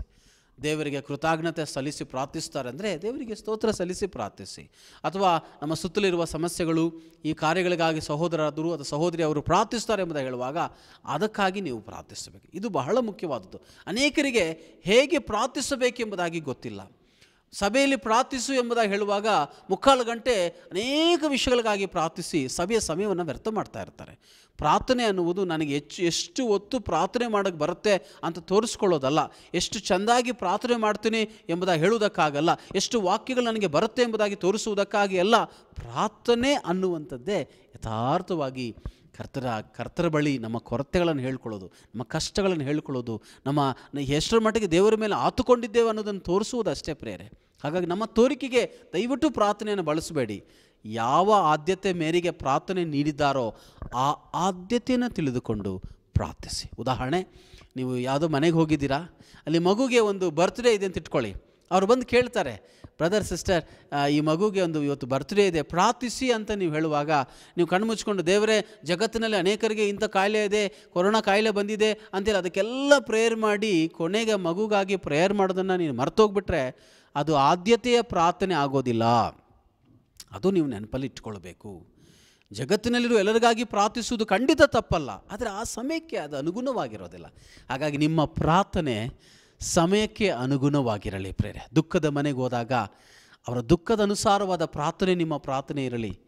ಅಥವಾ ನೀವು ಸಭಾ ಸಮಾರಂಭಗಳಿಗೆ, ಸಡಗರದ ಕಾರ್ಯಗಳಿಗೆ, ಮದುವೆ ವಿವಾಹಗಳಿಗೆ ಹೋಗುವಾಗ ಅಲ್ಲಿ ಹೇಗೆ ಪ್ರಾರ್ಥಿಸಬೇಕು ದೇವರ ಬಳಿ ಕೇಳಿ ಪ್ರಾರ್ಥಿಸಿ. ಯಾಕಂದರೆ ನಾವು ಮಾಡುವ ಪ್ರಾರ್ಥನೆ ದೇವರಿಗೆ ಮಾಡ್ತಾ ಇದ್ದೆ, ಹೌದು, ಅದೇ ಸಮಯದಲ್ಲಿ ಜನರೂ ಕೇಳ್ತಾ ಇದ್ದಾರೆ. ಅನೇಕ ಯೌವನಸ್ಥರು ನಾವು ಮಾಡುವ ಪ್ರಾರ್ಥನೆಗಳನ್ನು ಕೇಳಿ ಅವರು ನಗುವುದನ್ನು, ಗೇಲಿ ಮಾಡುವುದನ್ನು ನಾನು ಕೇಳಿದ್ದೇನೆ. ಕಾರಣ, ಅದಕ್ಕೆ ಯಾರು ಕಾರಣ? ಅದಕ್ಕೆ ನಾವೇ ಕಾರಣ. ನಾವು ಆದ್ಯತೆಯನ್ನು ಮರೆತಿದ್ದೇವೆ. ನಾವು ಆದ್ಯತೆ ಮೇರೆಗೆ ಪ್ರಾರ್ಥಿಸೋಣ. ಪೌಲನು ಹೇಳ್ತಾ ಇದ್ದೇನೆ, ನೀವು ಈ ಪ್ರಾರ್ಥನೆಯನ್ನು ನೀವು ಹೀಗೆ ಮಾಡಿರಿ, ಮನವಿಗಳನ್ನು ಸಲ್ಲಿಸ್ರಿ, ಮನವಿಗಳಿಗಾಗಿ ಪ್ರಾರ್ಥನೆ ಮಾಡಿರಿ, ಕೃತಜ್ಞತೆಗಳಿಗಾಗಿ ಪ್ರಾರ್ಥನೆ ಮಾಡಿರಿ, ವಿಜ್ಞಾಪನೆಗಳೊಂದಿಗೆ ಪ್ರಾರ್ಥನೆಯನ್ನು ಮಾಡಿರಿ. ಇದೆಲ್ಲ ಹೇಳ್ಕೊಡೋದು ಕಾರಣ ಏನಂದರೆ, ಯಾವ ಸಮಯದಲ್ಲಿ ಏನಿದೆ ಅದನ್ನು ನೀವು ಪ್ರಾರ್ಥನೆ ಮಾಡಬೇಕು. ಕರ್ತನಾದ ಯೇಸು ಸ್ವಾಮಿ ತನ್ನ ಶಿಷ್ಯರಿಗೆ ಅವರು ಪ್ರಾರ್ಥನೆಗೆ ಕಳಿಸಬೇಕಂತ ಹೇಳುವಾಗ ಕಳಿಸ್ಕೊಟ್ರು. ಎಷ್ಟು ದೊಡ್ಡ ಪ್ರಾರ್ಥನೆ ಅದು! ಸರಳವಾಗಿ ಅವರ ಅನುದಿನದ ಜೀವನಕ್ಕೆ ಬೇಕಾದ ಪ್ರಾರ್ಥನೆ. ಮತ್ತಾಯನ ಬರೆದ ಸುವಾರ್ತೆ 6ನೇ ಅಧ್ಯಾಯದಲ್ಲಿ ನೋಡ್ತೇವಲ್ವ, ಪರಲೋಕದಲ್ಲಿರುವ ನಮ್ಮ ತಂದೆಯೇ ನಿನ್ನ ನಾಮವು ಪರಿಶುದ್ಧವೆಂದೆನಿಸಲ್ಪಡಲಿ ಎಂಬುದಾಗಿ. ಎಷ್ಟು ಸರಳವಾದ ಪ್ರಾರ್ಥನೆ. ನಿಮಗೊಂದು ವಿಷಯ ಗೊತ್ತಾ? ಬೈಬಲಲ್ಲಿರೋ ಪ್ರಾರ್ಥನೆಗಳು ಬಹಳ ಸರಳವಾದ ಪ್ರಾರ್ಥನೆಗಳು, ಎಲ್ಲರಿಗೂ ಅರ್ಥವಾಗುವಂಥ ಪ್ರಾರ್ಥನೆಗಳು. ಈ ಪ್ರಾರ್ಥನೆಗಳು ಬಹಳ ಉದ್ದವಾದ ಪ್ರಾರ್ಥನೆಗಳು ಅಲ್ಲವೇ ಅಲ್ಲ, ಎಲ್ಲವೂ ಯಥಾರ್ಥವಾದ ಪ್ರಾರ್ಥನೆಗಳು. ಆದರೆ ದೇವರು ಈ ಸರಳವಾದ ಪ್ರಾರ್ಥನೆಗಳನ್ನು ತೆಗೆದುಕೊಂಡು ಉತ್ತರ ಕೊಟ್ಟಿರುವುದನ್ನು ನಾವು ನೋಡ್ತೇವೆ ಪ್ರಿಯರೇ. ಹಾಗಾಗಿ ನಾನು ಏನು ದೊಡ್ಡದಾಗಿ ಶಬ್ದ ಮಾಡಿದ್ರೆ, ದೊಡ್ಡ ದೊಡ್ಡ ಶಬ್ದಗಳನ್ನು ಉಪಯೋಗಿಸಿದರೆ, ನಾನು ಬಹಳ ಉದ್ದಕ್ಕೆ ಪ್ರಾರ್ಥಿಸಿದರೆ ಅದಕ್ಕೆ ದೇವರು ಮರಳಾಗಿ ನನಗೆ ಉತ್ತರ ಕೊಡ್ತಾನೆ ಎಂಬುದಾಗಿ ತಿಳಿದುಕೊಳ್ಳುವುದು ತಪ್ಪು. ಯಾಕಂದರೆ ದೇವರನ್ನು ಮರಳುಗೊಳಿಸುವುದಕ್ಕೆ ಸಾಧ್ಯವೇ ಇಲ್ಲ. ಆತನು ಸರ್ವಶಕ್ತನು, ಎಲ್ಲವನ್ನ ಬಲ್ಲ ದೇವರು. ಹಾಗಾಗಿ ನಾವು ಆದ್ಯತೆಯನ್ನು ತಿಳಿದುಕೊಳ್ಳೋಣ. ಈ ದಿನ ನಿನ್ನ ಮನೆಯ ಆದ್ಯತೆ, ಸಭೆಯ ಆದ್ಯತೆ, ಕೂಟಗಳ ಆದ್ಯತೆ ತಿಳಿದುಕೊಂಡು ಪ್ರಾರ್ಥಿಸು. ಅನೇಕ ಸಾರಿ ನಮಗೊಂದು ಕಂಪ್ಲೇಂಟ್ ಇದೆ. ಏನು ಕಂಪ್ಲೇಂಟ್ ಅಂದರೆ, ನಾನು ಚರ್ಚಿಗೆ ಹೋಗ್ತಾ ಬರ್ತಾ ಇದ್ದೇನೆ, ನನಗೆ ಸಭೆಯಲ್ಲಿ ಪ್ರಾರ್ಥನೆ ಅವಕಾಶ ಕೊಡ್ತಾ ಇಲ್ಲ ಎಂಬುದಾಗಿ ನಾವು ಹೇಳ್ತೇವೆ. ಪ್ರಾಯಶಃ ನಾವೇನಾದರೂ ತಪ್ಪು ಮಾಡ್ತಾ ಇದ್ದೀವೇನೋ ನೋಡ್ರಿ. ಸರಿಯಾಗಿ ಉದಾಹರಣೆ, ನನ್ನನ್ನು ಯಾವುದೋ ಕೂಟಕ್ಕೆ ಕರೆದು ನಾನು ಬೇಕಾಬಿಟ್ಟು ಯಾವುದೋ ವಿಷಯಗಳಿಗಾಗಿ ಪ್ರಾರ್ಥಿಸಿ ಅವ್ರು ಹೇಳಿದ ವಿಷಯಗಳಿಗಾಗಿ ಪ್ರಾರ್ಥನೆ ಮಾಡದೆ ಹೋದರೆ ಮತ್ತೆ ಅವಕಾಶ ಕೊಡ್ತಾರ ನನಗೆ? ಖಂಡಿತ ಕೊಡೋದಿಲ್ಲ. ಅದು ದೇವರಿಗೂ ಪ್ರಿಯವಾದದ್ದಲ್ಲ. ಹಾಗಾಗಿ ನಿನ್ನ ಪ್ರಾರ್ಥನೆ ದೇವರಿಗೆ ಪ್ರಿಯವಾದದ್ದಾಗಬೇಕೋ? ಹಾಗಾದರೆ ತುರ್ತು ಕಾರ್ಯಗಳನ್ನು ಮನಗಂಡು ಪ್ರಾರ್ಥಿಸು, ಆದ್ಯತೆಗಳನ್ನು ಮನಗಂಡು ಪ್ರಾರ್ಥಿಸು. ಅದು ಮಾತ್ರ ಅಲ್ಲದೆ, ಮೂರನೇದಾಗಿ ನಾವು ಹೇಗೆ ಪ್ರಾರ್ಥಿಸಬೇಕೆಂಬುದಾಗಿ ಇಲ್ಲಿ ಪೌಲನು ಹೇಳುವುದನ್ನು ನಾವು ನೋಡ್ತಾ ಇದ್ದೇನೆ. ಈ ಭಾಗದಲ್ಲಿ ಪೌಲನು ಪ್ರಾರ್ಥಿಸುವುದಕ್ಕೆ ಕಾರಣಗಳನ್ನು ನೀಡ್ತಾ ಇದ್ದಾನೆ. ಅದನ್ನು ನಾವು 2ನೇ ವಚನ ನೋಡ್ತೇವೆ. ನೋಡಿ, ಅದನ್ನು ಹೇಳ್ತಾನೆ, ನಮಗೆ ಸುಖ ಸಮಾಧಾನಗಳು ಉಂಟಾಗಿ ನಾವು ಪೂರ್ಣ ಭಕ್ತಿಯಿಂದಲೂ ಗೌರವದಿಂದಲೂ ಕಾಲಕ್ಷೇಪ ಮಾಡುವಂತೆ ಅರಸರುಗಳಿಗಾಗಿಯೂ ಎಲ್ಲ ಅಧಿಕಾರಿಗಳಿಗಾಗಿಯೂ ವಿಜ್ಞಾಪನೆಗಳನ್ನು ಮಾಡಬೇಕು. ಇಲ್ಲಿ ಪೌಲ್ ಏನು ಹೇಳ್ತಾ ಇದ್ದಾನೆ ಅಂತ ಹೇಳಿದ್ರೆ, ನಾವುಗಳು ಪ್ರಾರ್ಥಿಸುವಾಗ ಉದ್ದೇಶವುಳ್ಳವರಾಗಿ ಪ್ರಾರ್ಥಿಸಬೇಕು. ತುರ್ತು ಕಾರ್ಯಗಳಿಗಾಗಿ ಪ್ರಾರ್ಥಿಸ್ತೇವೆ, ಆದ್ಯತೆಗಳನ್ನು ನೀಡಿ ಪ್ರಾರ್ಥಿಸ್ತೇವೆ. ಅದರ ಜೊತೆಗೆ ನಮ್ಮ ಪ್ರಾರ್ಥನೆ ಉದ್ದೇಶಭರಿತ ಪ್ರಾರ್ಥನೆ ಆಗಬೇಕು. ಉದ್ದೇಶವಿಲ್ಲದ ಪ್ರಾರ್ಥನೆ ಆಗಬಾರ್ದು. ಇಲ್ಲಿ ಪೌಲನ ಉದ್ದೇಶ ಹೇಳ್ತಾನೆ. ಏನು ಉದ್ದೇಶ? ಒಂದು ಸುಮಾರು 4 ಉದ್ದೇಶ ಹೇಳ್ತಾನೆ. ಮೊದಲನೇದಾಗಿ ಪೌಲನು ಹೇಳ್ತಾನೆ, ನಾವು ಸುಖದಿಂದ ಜೀವಿಸುವಂತೆ ಪ್ರಾರ್ಥಿಸ್ರಿ. ನಾವು ಸುಖವಾಗಿ ಬದುಕಬೇಕು. ಪ್ರಾರ್ಥನೆ ಯಾಕಂದರೆ ನಮ್ಗೆ ಕಷ್ಟ ಕೊಡೋಕ್ಕಲ್ಲ. ಅನೇಕರು ಅಂದ್ಕೊಳ್ತಾರೆ ಪ್ರಾರ್ಥನೆ ಅಂದರೆ ಕಷ್ಟ. ಮೊಣಕಾಲು ಉರ್ಕೋಬೇಕು, ಮೊಣಕಾಲೆಲ್ಲ ನೋವುತ್ತೆ. ಕಣ್ಣು ಮುಚ್ಕೋಬೇಕು, ಕಣ್ಣೆಲ್ಲ ನೋವುತ್ತೆ. ಕೈ ಹೀಗೆ ಇಟ್ಕೋಬೇಕು, ಕೈಯೆಲ್ಲ ನೋವುತ್ತೆ. ಕೈ ಮೇಲೆ ಕೆತ್ತಬೇಕು, ಕೈಯೆಲ್ಲ ನೋವುತ್ತೆ. ಹೀಗೆ ಹಲವಾರು ರೀತಿಯಲ್ಲಿ ನಾವು ಪ್ರಾರ್ಥನೆಯನ್ನು ಒಂದು ಹಿಂಸೆ ಥರ ತಗೊಳ್ತಾ ಇದ್ದೇವೆ. ಇಲ್ಲ, ಹಾಗಲ್ಲ ಪ್ರೇರೆ. ಹಾಗಾಗಿ ಹೀಗೆಯೇ ಪ್ರಾರ್ಥನೆ ಮಾಡಬೇಕು, ಹಾಗೆಯೇ ಪ್ರಾರ್ಥನೆ ಮಾಡಬೇಕು ಅಂತ ಹೇಳುವುದು ಅದು ಧಾರ್ಮಿಕವಾದ ವಿಚಾರ ಆಗುತ್ತೆ. ದೇವರಿಗೆ ಬೇಕಾಗಿದ್ದು ನಿನ್ನ ಹೃದಯದ ಪ್ರಾರ್ಥನೆ. ದೇವರು ಪ್ರೇರೇಪಿಸುವ ಕಾರ್ಯಗಳಿಗಾಗಿ ನೀನು ಪ್ರಾರ್ಥಿಸು. ಆದರೆ ನಿನ್ನ ಪ್ರಾರ್ಥನೆಗೆ ಒಂದು ಉದ್ದೇಶ ಇರಬೇಕು. ಪೌಲನು ಹೇಳ್ತಾನೆ, ನಾವು ಸುಖವಾಗಿರುವುದಕ್ಕೆ ಪ್ರಾರ್ಥಿಸಬೇಕು. ಎರಡನೇದಾಗಿ ನಾವು ಸಮಾಧಾನದಿಂದ ಜೀವಿಸುವುದಕ್ಕಾಗಿ ಪ್ರಾರ್ಥಿಸಬೇಕು, ಸಮಾಧಾನದ ಜೀವಿತ. ಮೂರನೇದಾಗಿ ಪೌಲನು ಹೇಳ್ತಾನೆ, ಪೂರ್ಣ ಭಕ್ತಿಯಿಂದ ನಾವು ಜೀವಿಸುವುದಕ್ಕಾಗಿ, ದೇವರಿಗೆ ಭಯಭಕ್ತಿಯಿಂದ ಜೀವಿಸುವುದಕ್ಕಾಗಿ ಪ್ರಾರ್ಥಿಸಬೇಕು. ಅದರ ಉದ್ದೇಶ ಹೇಳ್ತಾ ಇದ್ದಾನೆ. ಜೊತೆಗೆ ಪೌಲನು ಹೇಳ್ತಾನೆ, ಏನಂತ ಹೇಳ್ತಾನೆ ಅಂದರೆ, ನಾವು ಗೌರವದಿಂದ ಕಾಲಕ್ಷೇಪ ಮಾಡುವಂತೆ ಇವರಿಗೋಸ್ಕರ ಪ್ರಾರ್ಥನೆ ಮಾಡಿ. ಗೌರವ ಅನ್ನೋ ಈ ಶಬ್ದದಲ್ಲಿ ಕೆಲ ಭಾಷಾಂತರಗಳಲ್ಲಿ, ಮುಖ್ಯವಾಗಿ ಆಂಗ್ಲ ಭಾಷಾಂತರದಲ್ಲಿ ಇಲ್ಲಿ ನಾವು ಪರಿಶುದ್ಧರಾಗಿ ಜೀವಿಸುವಂತೆ ಎಂಬುದಾಗಿ. ಹಾಗಾದರೆ 4 ಕಾರ್ಯಗಳು ಪೌಲನು ಹೇಳ್ತಾನೆ, 4 ಉದ್ದೇಶಗಳು ನೋಡ್ತಾನೆ. ಸುಖದಿಂದ, ಸಮಾಧಾನದಿಂದ, ಪೂರ್ಣ ಭಕ್ತಿಯಿಂದ ನಾವು ಪರಿಶುದ್ಧರಾಗಿ ಬದುಕುವುದಕ್ಕೆ ನೀವು ಪ್ರಾರ್ಥನೆ ಮಾಡಬೇಕು. ನಿಮಗೊಂದು ಪ್ರಶ್ನೆ ಎದುರಾಗ್ಬೋದು, ನಾವು ಸುಖದಿಂದ, ಸಮಾಧಾನದಿಂದ, ಭಕ್ತಿಯಿಂದ ಪರಿಶುದ್ಧರಾಗಿ ಜೀವಿಸುವುದಕ್ಕೆ ಯಾಕೆ ಅರಸರುಗಳಿಗಾಗಿ ಪ್ರಾರ್ಥಿಸಬೇಕು, ಯಾತಕ್ಕೋಗ ಅಧಿಕಾರಿಗಾಗಿ ಪ್ರಾರ್ಥಿಸಬೇಕು ಅಂದರೆ, ಅವರು ಮಾಡುವ ನಿರ್ಣಯಗಳು, ಅವರು ಮಾಡುವ ತೀರ್ಮಾನಗಳು ನಮ್ಮ ಸುಖ, ಸಮಾಧಾನ, ಭಕ್ತಿ, ಪರಿಶುದ್ಧತೆಗೆ ಅಡ್ಡಿಯಾಗದಂತೆ ಸಹಾಯ ಮಾಡಬೇಕಲ್ವಾ? ಅದಕ್ಕೋಸ್ಕರ ಪ್ರಾರ್ಥಿಸಬೇಕು. ಯಾಕಂದರೆ ನಮ್ಮನ್ನು ಆಳುವ ಅಧಿಕಾರಿಗಳ ನಿರ್ಣಯಗಳ ಪ್ರಕಾರ ನಾವು ಜೀವಿಸ್ತೇವೆ ಅಲ್ವಾ? ಈಗ ನೋಡಿ, ನಮ್ಮೆಲ್ಲ ಹತ್ರ ವಾಹನ ಇದೆ, ಗಾಡಿ ತಗೊಂಡು ಹೋಗ್ತೇವೆ. ಅಲ್ಲಿ ರೆಡ್ ಲೈಟ್ ಬಂದ ತಕ್ಷಣ ನಿಲ್ತೇವೆ, ಆಮೇಲೆ ಗ್ರೀನ್ ಲೈಟ್ ಬಂದರೆ ಮುಂದಕ್ಕೆ ಹೊರಡ್ತೇವೆ. ಹೌದಾ? ಏನೇ ಅದು? ಇದು ಅಧಿಕಾರಿಗಳು ಮಾಡಿದಂಥ ಒಂದು ತೀರ್ಮಾನ, ಅದನ್ನು ನಾವು ಅನುಸರಿಸ್ತೇವೆ. ಈ ಒಂದು ಇಡೀ ಒಂದು ನಮ್ಮ ಸಮಾಜ, ಸಮುದಾಯಗಳು, ಅಧಿಕಾರಿಗಳು, ರಾಜಕಾರಣಿಗಳು ಮಾಡುವ ತೀರ್ಮಾನದ ಮೇಲೆ ನಾವು ಹೋಗ್ತಾ ಇರಬೇಕಾಗತ್ತೆ. ಅದನ್ನು ನಾವೇನಾದರೂ ಉಲ್ಲಂಘನೆ ಮಾಡಿದ್ರೆ ನಮ್ಮನ್ನು ಸೆರೆಮನೆಗೆ ಹಾಕ್ಬಿಡ್ತಾರೆ. ಈ ಕಾರಣಕ್ಕೋಸ್ಕರ ಅವ್ರಿಗಾಗಿ ಮೊದಲೇ ನಾವು ಪ್ರಾರ್ಥಿಸಿದ್ರೆ ದೇವರ ಆತ್ಮನು ಅವ್ರ ಹೃದಯದಲ್ಲಿ ಪ್ರೇರೇಪಿಸಿ ಒಳ್ಳೆಯ ಆಲೋಚನೆಗಳು, ಎಲ್ಲ ಜನರನ್ನು ಸರಿದೂಗಿಸಿಕೊಂಡು ಹೋಗುವ ಆಲೋಚನೆಗಳು, ಸಮಾಧಾನ ಸಂತೋಷದಲ್ಲಿ ನಡೆಸುವಂತಹ ಕೃಪೆಯನ್ನು ದೇವರು ಅವ್ರಿಗೆ ಕೊಡ್ತಾನೆ. ಅವರ ಆಲೋಚನೆಗಳಿಂದ ಒಳ್ಳೆ ತೀರ್ಮಾನಗಳು ಬರ್ತವೆ. ಆ ಒಳ್ಳೆಯ ತೀರ್ಮಾನಗಳು ಒಳ್ಳೆಯ ದೇಶವನ್ನು ಕಟ್ಟುವುದಕ್ಕೆ ಸಾಧ್ಯವಾಗುತ್ತೆ ಎಂಬುದಾಗಿ ಹೇಳಿದ್ರೆ ಖಂಡಿತ ತಪ್ಪಾಗಲಾರದು ಪ್ರೇರೆ. ಪೌಲನು ಹೇಳ್ತಾನೆ ಮುಂದಕ್ಕೆ, ಇವ್ರಿಗಾಗಿ ನೀವು ಪ್ರಾರ್ಥಿಸಬೇಕು, ಯಾಕಂದರೆ ಇದು ದೇವರಿಗೆ ಮೆಚ್ಚುಗೆ. ಅದು 4ನೇ ವಚನ ಬರುವಾಗ ಪೌಲನು ಹೀಗೆ ಹೇಳ್ತಾನೆ. ಏನಂತ ಹೇಳ್ತಾನೆ ಅಂದರೆ, ಎಲ್ಲ ಮನುಷ್ಯರು ರಕ್ಷಣೆಯನ್ನು ಹೊಂದಿ ಸತ್ಯದ ಜ್ಞಾನಕ್ಕೆ ಸೇರಬೇಕೆಂಬುದೇ ಆತನ ಚಿತ್ತವಾಗಿದೆ. ಪೌಲನು ಹೇಳ್ತಾನೆ, ಇವ್ರಿಗಾಗಿ ನೀವು ಪ್ರಾರ್ಥನೆ ಮಾಡಬೇಕು. ಯಾಕೆ ಗೊತ್ತಾ? ಇವರೆಲ್ಲ ರಕ್ಷಣೆ ಹೊಂದ್ಕೋಬೇಕು, ಇದು ದೇವರ ಚಿತ್ತ ಆಗಿದೆ ಎಂಬುದಾಗಿ.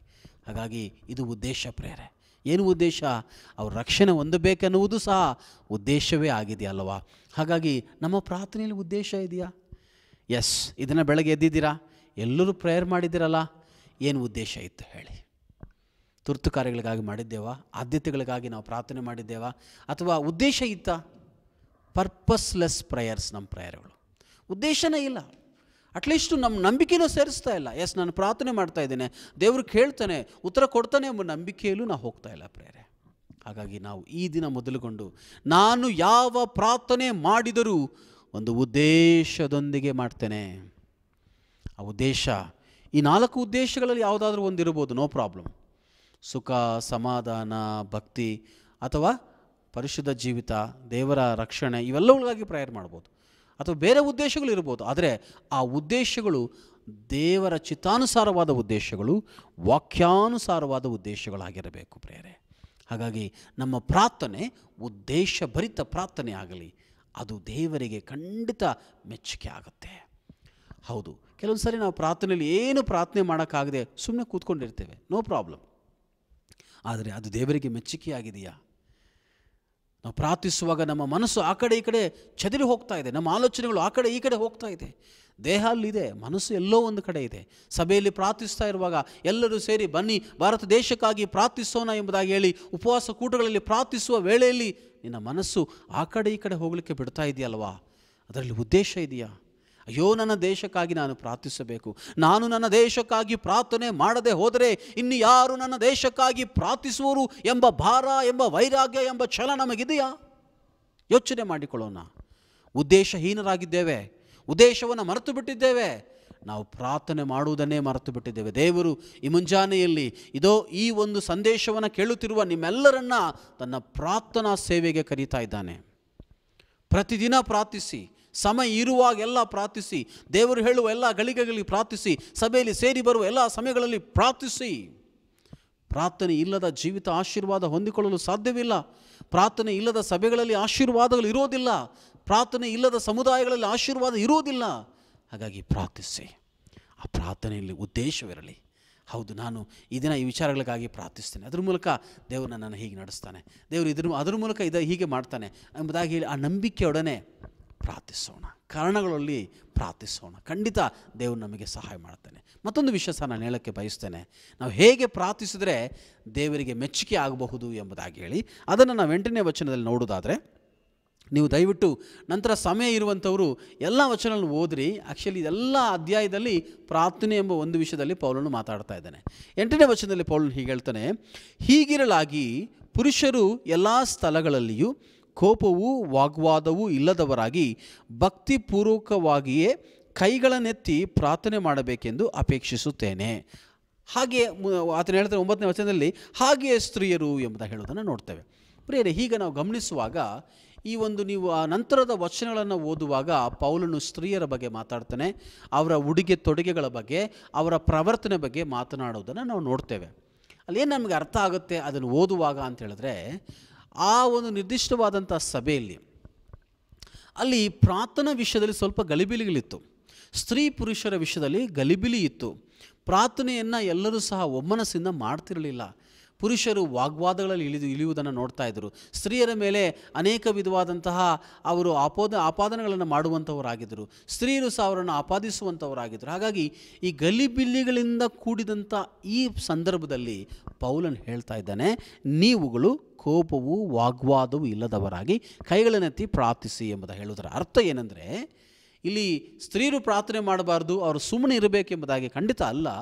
ಅಲ್ಲಿ ಪೌಲನು ಏನು ಹೇಳ್ತಾ ಇದ್ದಾನೆ ಅಂತ ಹೇಳಿದ್ರೆ, ನೀವು ಪ್ರಾರ್ಥಿಸುವಾಗ ವಾಗ್ವಾದವು ಕೋಪಗಳನ್ನು ಬಿಟ್ಟು ಬಿಡ್ರಿ. ನೀವು ಪ್ರಾರ್ಥನೆಗೆ ಸೇರಿ ಬರುವಾಗ ಅಲ್ಲಿ ಅನ್ಯೂನತೆ ಇರಲಿ, ಐಕ್ಯತೆ ಇರಲಿ ಎಂಬುದಾಗಿ. ಹಾಗಾಗಿ ಇಲ್ಲಿ ಪ್ರಾರ್ಥಿಸುವುದಾದರೆ ಆ ಪ್ರಾರ್ಥನೆ ದೇವರಿಗೆ ಮೆಚ್ಚುಗೆ ಆಗಬೇಕಾದ್ರೆ ಅದು ಅನ್ಯೂನತೆ ಪ್ರಾರ್ಥನೆ ಆಗಿರಬೇಕು. ಪ್ರೇ ಇನ್ ಹಾರ್ಮನಿ ಎಂಬುದಾಗಿ. ನೋಡಿ, ಯೋಚನೆ ಮಾಡಿ, ನಾವು ಯಾವಾಗಲೂ ಗಲಾಟೆ ಗದ್ದಲಗಳು ಮಾಡಿಕೊಂಡು ಒಬ್ಬರು ನೋಡಿದ್ರೆ ಒಬ್ರಿಗೆ ಆಗಲ್ಲ, ಮನೆಯಲ್ಲಿ ಜಗಳಗಳು, ಸಭೆಯಲ್ಲಿ ಜಗಳಗಳು, ವೈಮನಸ್ಸುಗಳು ಇಟ್ಟುಕೊಂಡು ನಾವು ಬೊಬ್ಬೆ ಹೊಡೆದು ಪ್ರಾರ್ಥಿಸಿದರೆ ಏನಾದರೂ ಪ್ರಯೋಜನವೇ? ಖಂಡಿತ ಏನೂ ಪ್ರಯೋಜನವಿಲ್ಲ. ಅಂಥ ಪ್ರಾರ್ಥನೆಗಳನ್ನು ದೇವರು ಮೆಚ್ಚುವುದೇ ಇಲ್ಲ ಪ್ರಿಯರೇ. ನಿನ್ನ ಪ್ರಾರ್ಥನೆ ದೇವರಿಗೆ ಮೆಚ್ಚುಗೆಯಾದ ಪ್ರಾರ್ಥನೆ ಆಗಬೇಕಾದ್ರೆ ಮೊದಲು ನಿನ್ನ ಮನಸ್ಸಿನ ಕಲ್ಮಶಗಳು ಹೋಗಬೇಕು, ನಿನ್ನ ಹೃದಯದ ದ್ವೇಷಗಳು ಹೋಗಬೇಕು, ಕ್ಷಮಾಪಣೆ ಉಂಟಾಗಬೇಕು. ನಾವು ಸ್ನೇಹ ಭಾವದೊಡನೆ, ಸಹೋದರತ್ವದೊಡನೆ ನಾವು ಪ್ರಾರ್ಥನೆ ಮಾಡುವರೆ ಪ್ರಿಯರೇ. ಹಾಗಾಗಿ ನಾನು ಕೊನೆಯದಾಗಿ 4ನೇದಾಗಿ ಏನು ಹೇಳಿ ಬಯಸ್ತೀನಿ ಅಂದರೆ, ನಾವು ಸಾಮರಸ್ಯದಿಂದ ಪ್ರಾರ್ಥಿಸಬೇಕು. ಸಾಮರಸ್ಯ ಇರಬೇಕು ಪ್ರಿಯರೇ, ಅನ್ಯೂನತೆ ಇರಬೇಕು, ಐಕ್ಯತೆ ಇರಬೇಕು. ಒಟ್ಟಾಗಿ ಸೇರಿ ಪ್ರಾರ್ಥಿಸೋಣ. ಯಾರು ಮೇಲೂ ಕೀಲಲ್ಲ. ಸಣ್ಣ ಮಗು ಪ್ರಾರ್ಥಿಸಿದ್ರು ದೇವರು ಕೇಳ್ತಾನೆ, ದೊಡ್ಡ ಸೇವಕರು ಪ್ರಾರ್ಥಿಸಿದ್ರು ದೇವರು ಕೇಳ್ತಾನೆ. ದೇವರು ಎಲ್ಲ ಪ್ರಾರ್ಥನೆಗಳನ್ನು ಕೇಳುವ ದೇವರು. ದೇವರು ತಾರತಮ್ಯ ಮಾಡುವ ದೇವರಲ್ಲ, ದೇವರು ಪಕ್ಷಪಾತಿ ಅಲ್ಲ. ನಿಮ್ಮೆಲ್ಲರ ಪ್ರಾರ್ಥನೆ ಕೇಳಿ ಸದುತ್ತರವನ್ನು ಕೊಟ್ಟು ನಿಮ್ಮನ್ನು ಆಶೀರ್ವದಿಸಿ ಘನಪಡಿಸುವನಾಗಿದ್ದಾನೆ. ಹಾಗಾದರೆ ಏಕೆ ಕೋಪ? ನಿಮ್ಮ ಸಭೆಯಲ್ಲಿ ಎಷ್ಟು ಜನ ಇದ್ದಾರೋ, ನಿಮ್ಮ ಮನೆಯಲ್ಲಿ ಎಷ್ಟು ಜನ ಇದ್ದಾರೋ ಎಲ್ಲರ ಪ್ರಾರ್ಥನೆ ದೇವರು ಕೇಳ್ತಾನೆ. ಹಾಗಿದ್ದ ಮೇಲೆ ಏಕೆ ನೀವು ಪಕ್ಷಪಾತ ಮಾಡ್ತಾ ಇದ್ದೀರಾ? ಏಕೆ ಕೆಲವರಿಗೆ ಮಾತ್ರ ಪ್ರಾರ್ಥನೆ ಅವಕಾಶ ಕೊಡ್ತಾ ಇದ್ದೀರಾ? ಏಕೆ ಇನ್ನೊಬ್ಬರಿಗೆ ಪ್ರಾರ್ಥನೆ ಅವಕಾಶಗಳು ಏಕೆ ಕೊಡ್ತಾ ಇಲ್ಲ? ಆಲೋಚನೆ ಮಾಡಿಕೊಳ್ಳೋಣ. ತಾರತಮ್ಯಗಳನ್ನು ಬಿಡೋಣ, ದ್ವೇಷಗಳನ್ನು ಬಿಡೋಣ, ಒಂದಾಗೋಣ ಪ್ರಿಯರೇ. ಹಾಗಾಗಿ ಐಕ್ಯತೆಯಿಂದ ಮಾಡುವ ಪ್ರಾರ್ಥನೆ ಬಲ ಜಾಸ್ತಿ. ಅದಕ್ಕೆ ಯೇಸು ಸ್ವಾಮಿ ಹೇಳಿದರು, ಇಬ್ಬರು ಒಂದೇ ಮನಸ್ಸಿಂದ ಕೂಡಿ ಪ್ರಾರ್ಥಿಸುವುದಾದರೆ ಆ ಪ್ರಾರ್ಥನೆಯನ್ನು ದೇವರು ಕೇಳ್ತಾನಂತೆ, ಪರಲೋಕದಿಂದ ದೇವರು ಕೇಳ್ತಾನಂತೆ. ಕೇಳಿ ಅದಕ್ಕೆ ಉತ್ತರ ಬೇಗ ಕೊಡ್ತಾನೆ ಎಂಬುದಾಗಿ ಮತ್ತಾಯನು ಬರೆದ ಸುವಾರ್ತೆಯಲ್ಲಿ ಬರೆಯಲ್ಪಟ್ಟಿದೆ ಪ್ರಿಯರೇ. ಒಂದೇ ಮನಸ್ಸು ಅನ್ನೋದು ತುಂಬ ಮುಖ್ಯ. ಪ್ರಾರ್ಥನೆ ಮಾಡುವಾಗ ಆ ಒಂದೇ ಮನಸ್ಸು ಅನ್ನೋದು ತುಂಬ ಮುಖ್ಯ ಆಗಿದೆ. ಹಾಗಾಗಿ ಒಂದೇ ಮನಸ್ಸುಳ್ಳವರಾಗಿ ಪ್ರಾರ್ಥನೆ ಮಾಡೋಣ. ಸಾಮರಸ್ಯ, ಅದನ್ನು ಹೇಳ್ತಾ ಇದ್ದೇನೆ. ಒಂದೇ ಮನಸ್ಸಿಂದ ಪ್ರಾರ್ಥಿಸುವಾಗ ಇಬ್ಬರು ಒಪ್ತಾ ಇದ್ದೇವೆ, ಎಸ್ ನಾವು ಇಬ್ಬರು ಸೇರಿ ಒಪ್ಪೋಣ. ಯೋಚನೆ ಮಾಡಿ, ನಿಮ್ಮ ಸಭೆಯಲ್ಲಿ ಒಂದು 50 ಜನ ಇದ್ದರೆ 50 ಜನ ಸೇರಿ ಒಂದೇ ವಿಷಯವನ್ನು ನಂಬಿ ಪ್ರಾರ್ಥನೆ ಮಾಡಿದ್ರೆ ನಿಮ್ಮ ಸಭೆಯಲ್ಲಿ ದೊಡ್ಡ ಭಕ್ತಿ ಸಂಜೀವನ ಉಂಟಾಗೋದಿಲ್ವಾ? ದೊಡ್ಡ ಕ್ರಾಂತಿ ಉಂಟಾಗೋಲ್ವಾ? ದೊಡ್ಡ ಆಶೀರ್ವಾದ ಉಂಟಾಗೋದಿಲ್ವಾ? ಪ್ರಾರ್ಥನೆ ಇಷ್ಟೇ. ನಾವು ಇಬ್ಬರು ಮೂರಿದ್ರೂ ಮನಸ್ತಾಪಗಳು, ಮನಸ್ತಾಪ. ಈ ಮನಸ್ತಾಪಗಳು, ಈ ವಿಭಜನೆಗಳು ನಮ್ಮನ್ನು ಕಿತ್ತು ತಿಂತಾ ಇದೆ. ಇನ್ನೆಷ್ಟು ದಿನ ಇದು ಸಾಕ್ತಾ ಇದೆ? ಕರ್ತನು 2021ನೇ ಇಸ್ವಿಯಲ್ಲಿ ದೇವರು ರಿಕ್ವೆಸ್ಟ್ ಮಾಡ್ತಾ ಇದ್ದಾನೆ, ಸಭೆಯೇ ಇದನ್ನು ನಿಲ್ಲಿಸು, ಸಭೆಯೇ ತಾರತಮ್ಯಗಳನ್ನು ನಿಲ್ಲಿಸು, ಸಭೆಯೇ ಜಗಳಗಳನ್ನು ನಿಲ್ಲಿಸು, ಒಂದಾಗು, ಐಕ್ಯವಾಗು ಎಂಬುದಾಗಿ ಕರ್ತನು ಕರೀತಾ ಇದ್ದಾನೆ. ಹಾಗಾದ ಮೇಲೆ ಬನ್ನಿ ನಾವೆಲ್ಲರೂ ಸೇರಿ ಇದನ್ನು ಆ ಸಾಮರಸ್ಯಕ್ಕಾಗಿ ಒಪ್ಪಿಸಿಕೊಡೋಣ ಪ್ರೇರೆ. ಇಂಥ ಪ್ರಾರ್ಥನೆ ದೇವರು ಮೆಚ್ಚುತ್ತಾನೆ ಪ್ರೇರೆ. ಹೇಗಿರಬೇಕು ನಮ್ಮ ಪ್ರಾರ್ಥನೆ? ಅನೇಕ ವಿಷಯಗಳನ್ನು ಕಲಿತಿದ್ದೇವೆ. ಈ ಭಾಗದಲ್ಲಿ ಕಲಿತ ವಿಚಾರಗಳೇನು ಗೊತ್ತಾ? ತುರ್ತು ಕಾರ್ಯಗಳಿಗಾಗಿ ಮೊದಲು ಪ್ರಾರ್ಥಿಸಬೇಕು, ಆದ್ಯತೆ ಉಳ್ಳವರಾಗಿ ಪ್ರಾರ್ಥಿಸಬೇಕು, ಉದ್ದೇಶಭರಿತರಾಗಿ ಪ್ರಾರ್ಥಿಸಬೇಕು, ಸಾಮರಸ್ಯದಿಂದ ಪ್ರಾರ್ಥಿಸಬೇಕು. ಈ ಪ್ರಾರ್ಥನೆ ಖಂಡಿತ ದೇವರಿಗೆ ಮೆಚ್ಚುಗೆಯಾಗಿರುತ್ತೆ ಪ್ರೇರೆ ಅಲ್ವಾ? ದೇವರ ವಾಕ್ಯದಲ್ಲಿ ನೋಡ್ತೇವೆ, ನಾವು ದೇವರ ಮೆಚ್ಚುಗೆಯಲ್ಲಿ, ಆತನ ಎಣಿಕೆಯಲ್ಲಿ ಸರಿಯಾದನ್ನು ಮಾಡೋದಾದರೆ ನಮ್ಮ ಪ್ರಾರ್ಥನೆಗಳಿಗೆ ಆತನ ಉತ್ತರ ಕೊಡುವಂಥ ದೇವರಾಗಿದ್ದಾನೆ. ಈ ಕಾರಣಕ್ಕೋಸ್ಕರ ನಾನು ನಿಮ್ಮೆಲ್ಲರಲ್ಲಿ ಕೇಳ್ಕೊಳ್ತೇನೆ, ಪ್ರಾರ್ಥನೆಗೆ ಒಪ್ಪಿಸಿಕೊಡೋಣ ಪ್ರೇರೆ. ನಿನಗೆ ನಿನ್ನ ಪ್ರಾರ್ಥನೆಗಳು ಬೇಕು, ನಿನ್ನ ಕುಟುಂಬಕ್ಕೆ ನಿನ್ನ ಪ್ರಾರ್ಥನೆ ಬೇಕು, ನಿನ್ನ ಸಭೆಗೆ ಬೇಕು, ನಿನ್ನ ಗ್ರಾಮಗಳಿಗೆ ಬೇಕು, ನಿನ್ನ ಪಟ್ಟಣಗಳಿಗೆ ಬೇಕು. ಎಲ್ಲದಕ್ಕಿಂತ ಮಿಗಿಲಾಗಿ ಈಗೋ ಭಾರತ ದೇಶಕ್ಕೆ ನಿಮ್ಮ ಪ್ರಾರ್ಥನೆಗಳು ಬೇಕು ಪ್ರೇರೆ. ದೇವರು ಈ ದೇಶದಲ್ಲಿ ದೊಡ್ಡ ಕಾರ್ಯಗಳನ್ನು ಮಾಡಲು ಬಯಸ್ತಾ ಇದ್ದಾನೆ. ಕರ್ತನ ಚಿತ್ತ ಇಲ್ಲಿ ನೆರವೇರಲ್ಪಡಬೇಕಾಗಿದೆ. ಅದಕ್ಕೆ ನಾವು ದೇವರೊಟ್ಟಿಗೆ ಸೇರಿ ಪ್ರಾರ್ಥಿಸೋಣ. ಇದನ್ನು ಯೇಸುಸ್ವಾಮಿ ಏನು ಮಾಡ್ತಾ ಇದ್ದಾರೆ ಗೊತ್ತಾ? ದೇವರ ವಾಕ್ಯ ಹೇಳ್ತದೆ, ಆತನು ನಿನಗಾಗಿ ನನಗಾಗಿ ವಿಜ್ಞಾಪನೆ ಮಾಡುವವನಾಗಿದ್ದಾನೆ ಎಂಬುದಾಗಿ. ಆತನೊಂದಿಗೆ ಸೇರಿ ನಾವು ಸಹ ದೇವರೇ ನಾವು ಪ್ರಾರ್ಥಿಸುವವರಾಗ್ತೇವೆ ಎಂಬುದಾಗಿ ಹೇಳಿ ಪ್ರತಿಯೊಬ್ಬರು ಪ್ರಾರ್ಥಿಸುವುದಕ್ಕಾಗಿ ಒಪ್ಪಿಸಿಕೊಡೋಣ. ಆ ಪ್ರಾರ್ಥನೆ ನಮಗೆ ಮೆಚ್ಚುಗೆಯಾದ ಪ್ರಾರ್ಥನೆ ಆಗಿರಬಾರದು, ಸಭಾಪಾಲಕರಿಗೆ ಮೆಚ್ಚುಗೆಯಾದ ಪ್ರಾರ್ಥನೆ ಆಗಿರಬಾರದು, ಜನರನ್ನು ಮೆಚ್ಚಿಸುವುದಕ್ಕೆ ಅಲ್ಲವೇ ಅಲ್ಲ. ಅದಕ್ಕೆ ಬದಲಾಗಿ ಆ ಪ್ರಾರ್ಥನೆ ಕರ್ತನಿಗೆ ಮೆಚ್ಚುಗೆಯಾದ ಪ್ರಾರ್ಥನೆ ಆಗಿರಲಿ. ತುರ್ತು ಕಾರ್ಯಗಳಿಗೆ ಆದ್ಯತೆಗಳಿಗೋಸ್ಕರ ಉದ್ದೇಶದಿಂದ ಸಾಮರಸ್ಯದಿಂದ ಪ್ರಾರ್ಥಿಸೋಣ. ಕರ್ತನ ಪ್ರಾರ್ಥನೆ ಎಲ್ಲವನ್ನು ಕೇಳಿ ಶೀಘ್ರವಾಗಿ ಉತ್ತರಗಳನ್ನು ನೀಡಿ ನಮ್ಮನ್ನು, ನಮ್ಮ ಜೀವಿತಗಳನ್ನು, ನಮ್ಮ ಸಭೆಗಳನ್ನು, ಸಮುದಾಯಗಳನ್ನು ಆಶೀರ್ವದಿಸಿ ಗಣಪಡಿಸಿ ನಡೆಸ್ತಾನೆ. ಒಪ್ಪಿಸಿಕೊಡೋಣವಾ? ಬನ್ನಿ, ನಾನು ಪ್ರಾರ್ಥಿಸ್ತೇನೆ ಎಂಬುದಾಗಿ ಹೇಳುವವರೆಲ್ಲರೂ ನನ್ನೊಂದಿಗೆ ಮನಕಾಲ ಹಾಕ್ಕೊಳ್ಳಿ. ಎಲ್ಲರೂ ಪ್ರತಿಯೊಬ್ಬರು ಸೇರಿ ನಾನು ನನ್ನ ಒಂದು ದೇವರಿಗಾಗಿ, ನನ್ನ ಒಂದು ದೇವರು ಇದನ್ನು ತಿಳಿಸಿದ ಕಾರ್ಯಕ್ಕಾಗಿ ಪ್ರಾರ್ಥಿಸ್ತೇನೆ ಎಂಬುದಾಗಿ ಬಯಸುವಂಥವು ದಯವಿಟ್ಟು ಮನಕಾಲ ಹಾಕ್ಕೊಳ್ಬೇಕೆಂಬುದಾಗಿ ಕೇಳ್ಕೊಳ್ಳೋದು. ಎಲ್ಲರೂ ಸೇರಿ ಒಟ್ಟಾಗಿ ಪ್ರಾರ್ಥಿಸೋಣ. ಸರ್ವಶ್ರೇಷ್ಠನಾಗಿರುವ ದೇವರೇ, ನಿನ್ನ ನಾಮಕ್ಕೆ ಸ್ತೋತ್ರ. ನಿನಗೆ ಮೆಚ್ಚುಗೆಯಾದ ಕಾರ್ಯಗಳಲ್ಲೊಂದು ಪ್ರಾರ್ಥನೆ ಎಂಬುದಾಗಿ ತಿಳಿಸಿದಿರಲ್ಲ, ಸ್ತೋತ್ರ ಕರ್ತನೆ. ನಾವುಗಳು ಸ್ವಾಮಿ ಪ್ರಾರ್ಥನೆಯಲ್ಲಿ ಕಡಿಮೆಯಾಗಿರೋದು ನಿಜ.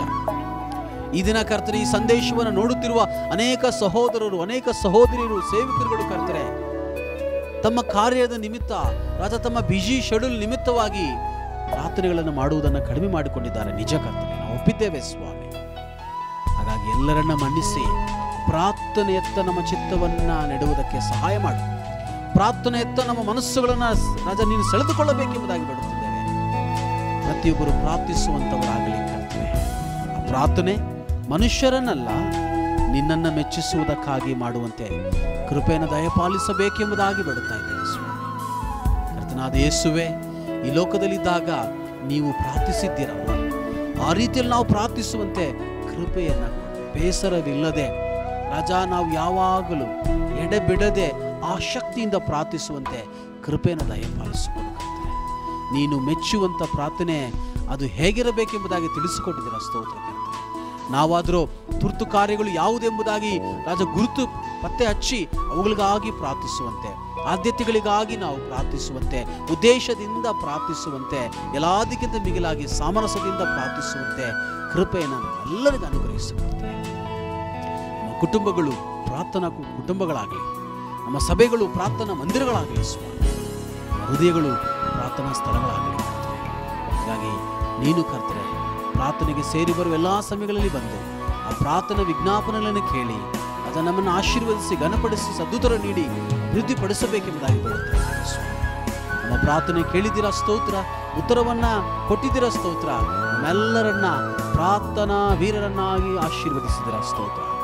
ಸ್ತುತಿ ಸ್ತೋತ್ರ ಘನ ಮಾನ ಮಹಿಮೆಲ್ಲ ನಿಮಗೆ ಸಲ್ಲಿಸಿ ಯೇಸುವಿನ ಅದ್ವಿತೀಯ ನಾಮದಲ್ಲಿ ಪ್ರಾರ್ಥಿಸಿ ಹೊಂದಿಕೊಂಡಿದ್ದೇವೆ ನಮ್ಮ ತಂದೆಯೇ, ಆಮೆನ್. ಎಲ್ಲರೂ ಸೇರಿ ಹೀಗೆ ಹೇಳೋಣ. ನನ್ನ ಮನವೇ ಯೆಹೋವನನ್ನು ಕೊಂಡಾಡು, ನನ್ನ ಸರ್ವೇಂದ್ರಿಗಳೇ ಆತನ ಪವಿತ್ರ ನಾಮವನ್ನು ಕೀರ್ತಿಸಿರಿ. ನನ್ನ ಮನವೇ ಯೆಹೋವನನ್ನು ಕೊಂಡಾಡು, ಆತನು ಮಾಡಿದ ಉಪಕಾರಗಳಲ್ಲಿ ಒಂದನ್ನು ಮರೆಯಬೇಡ. ಅಂತ್ಯ ಆಶೀರ್ವಾದವನ್ನು ಪಡೆದುಕೊಳ್ಳೋಣವಾ? ಕರ್ತರಾದ ಯೇಸು ಕ್ರಿಸ್ತರ ಕೃಪೆ, ಪರಮ ತಂದೆಯಾದ ದೇವರ ಪ್ರೀತಿ, ಪವಿತ್ರಾತ್ಮರ ಶಕ್ತಿ, ಅವರ ಅನ್ಯೋನ್ಯತೆ ಇಂದು ಎಂದು ಸದಾ ಕಾಲವೂ ನಿಮ್ಮೆಲ್ಲರ ಸಂಗಡವಿರಲಿ. Amen, amen. ಎಲ್ಲರಿಗೆ ವಂದನೆಗಳು. God bless you all.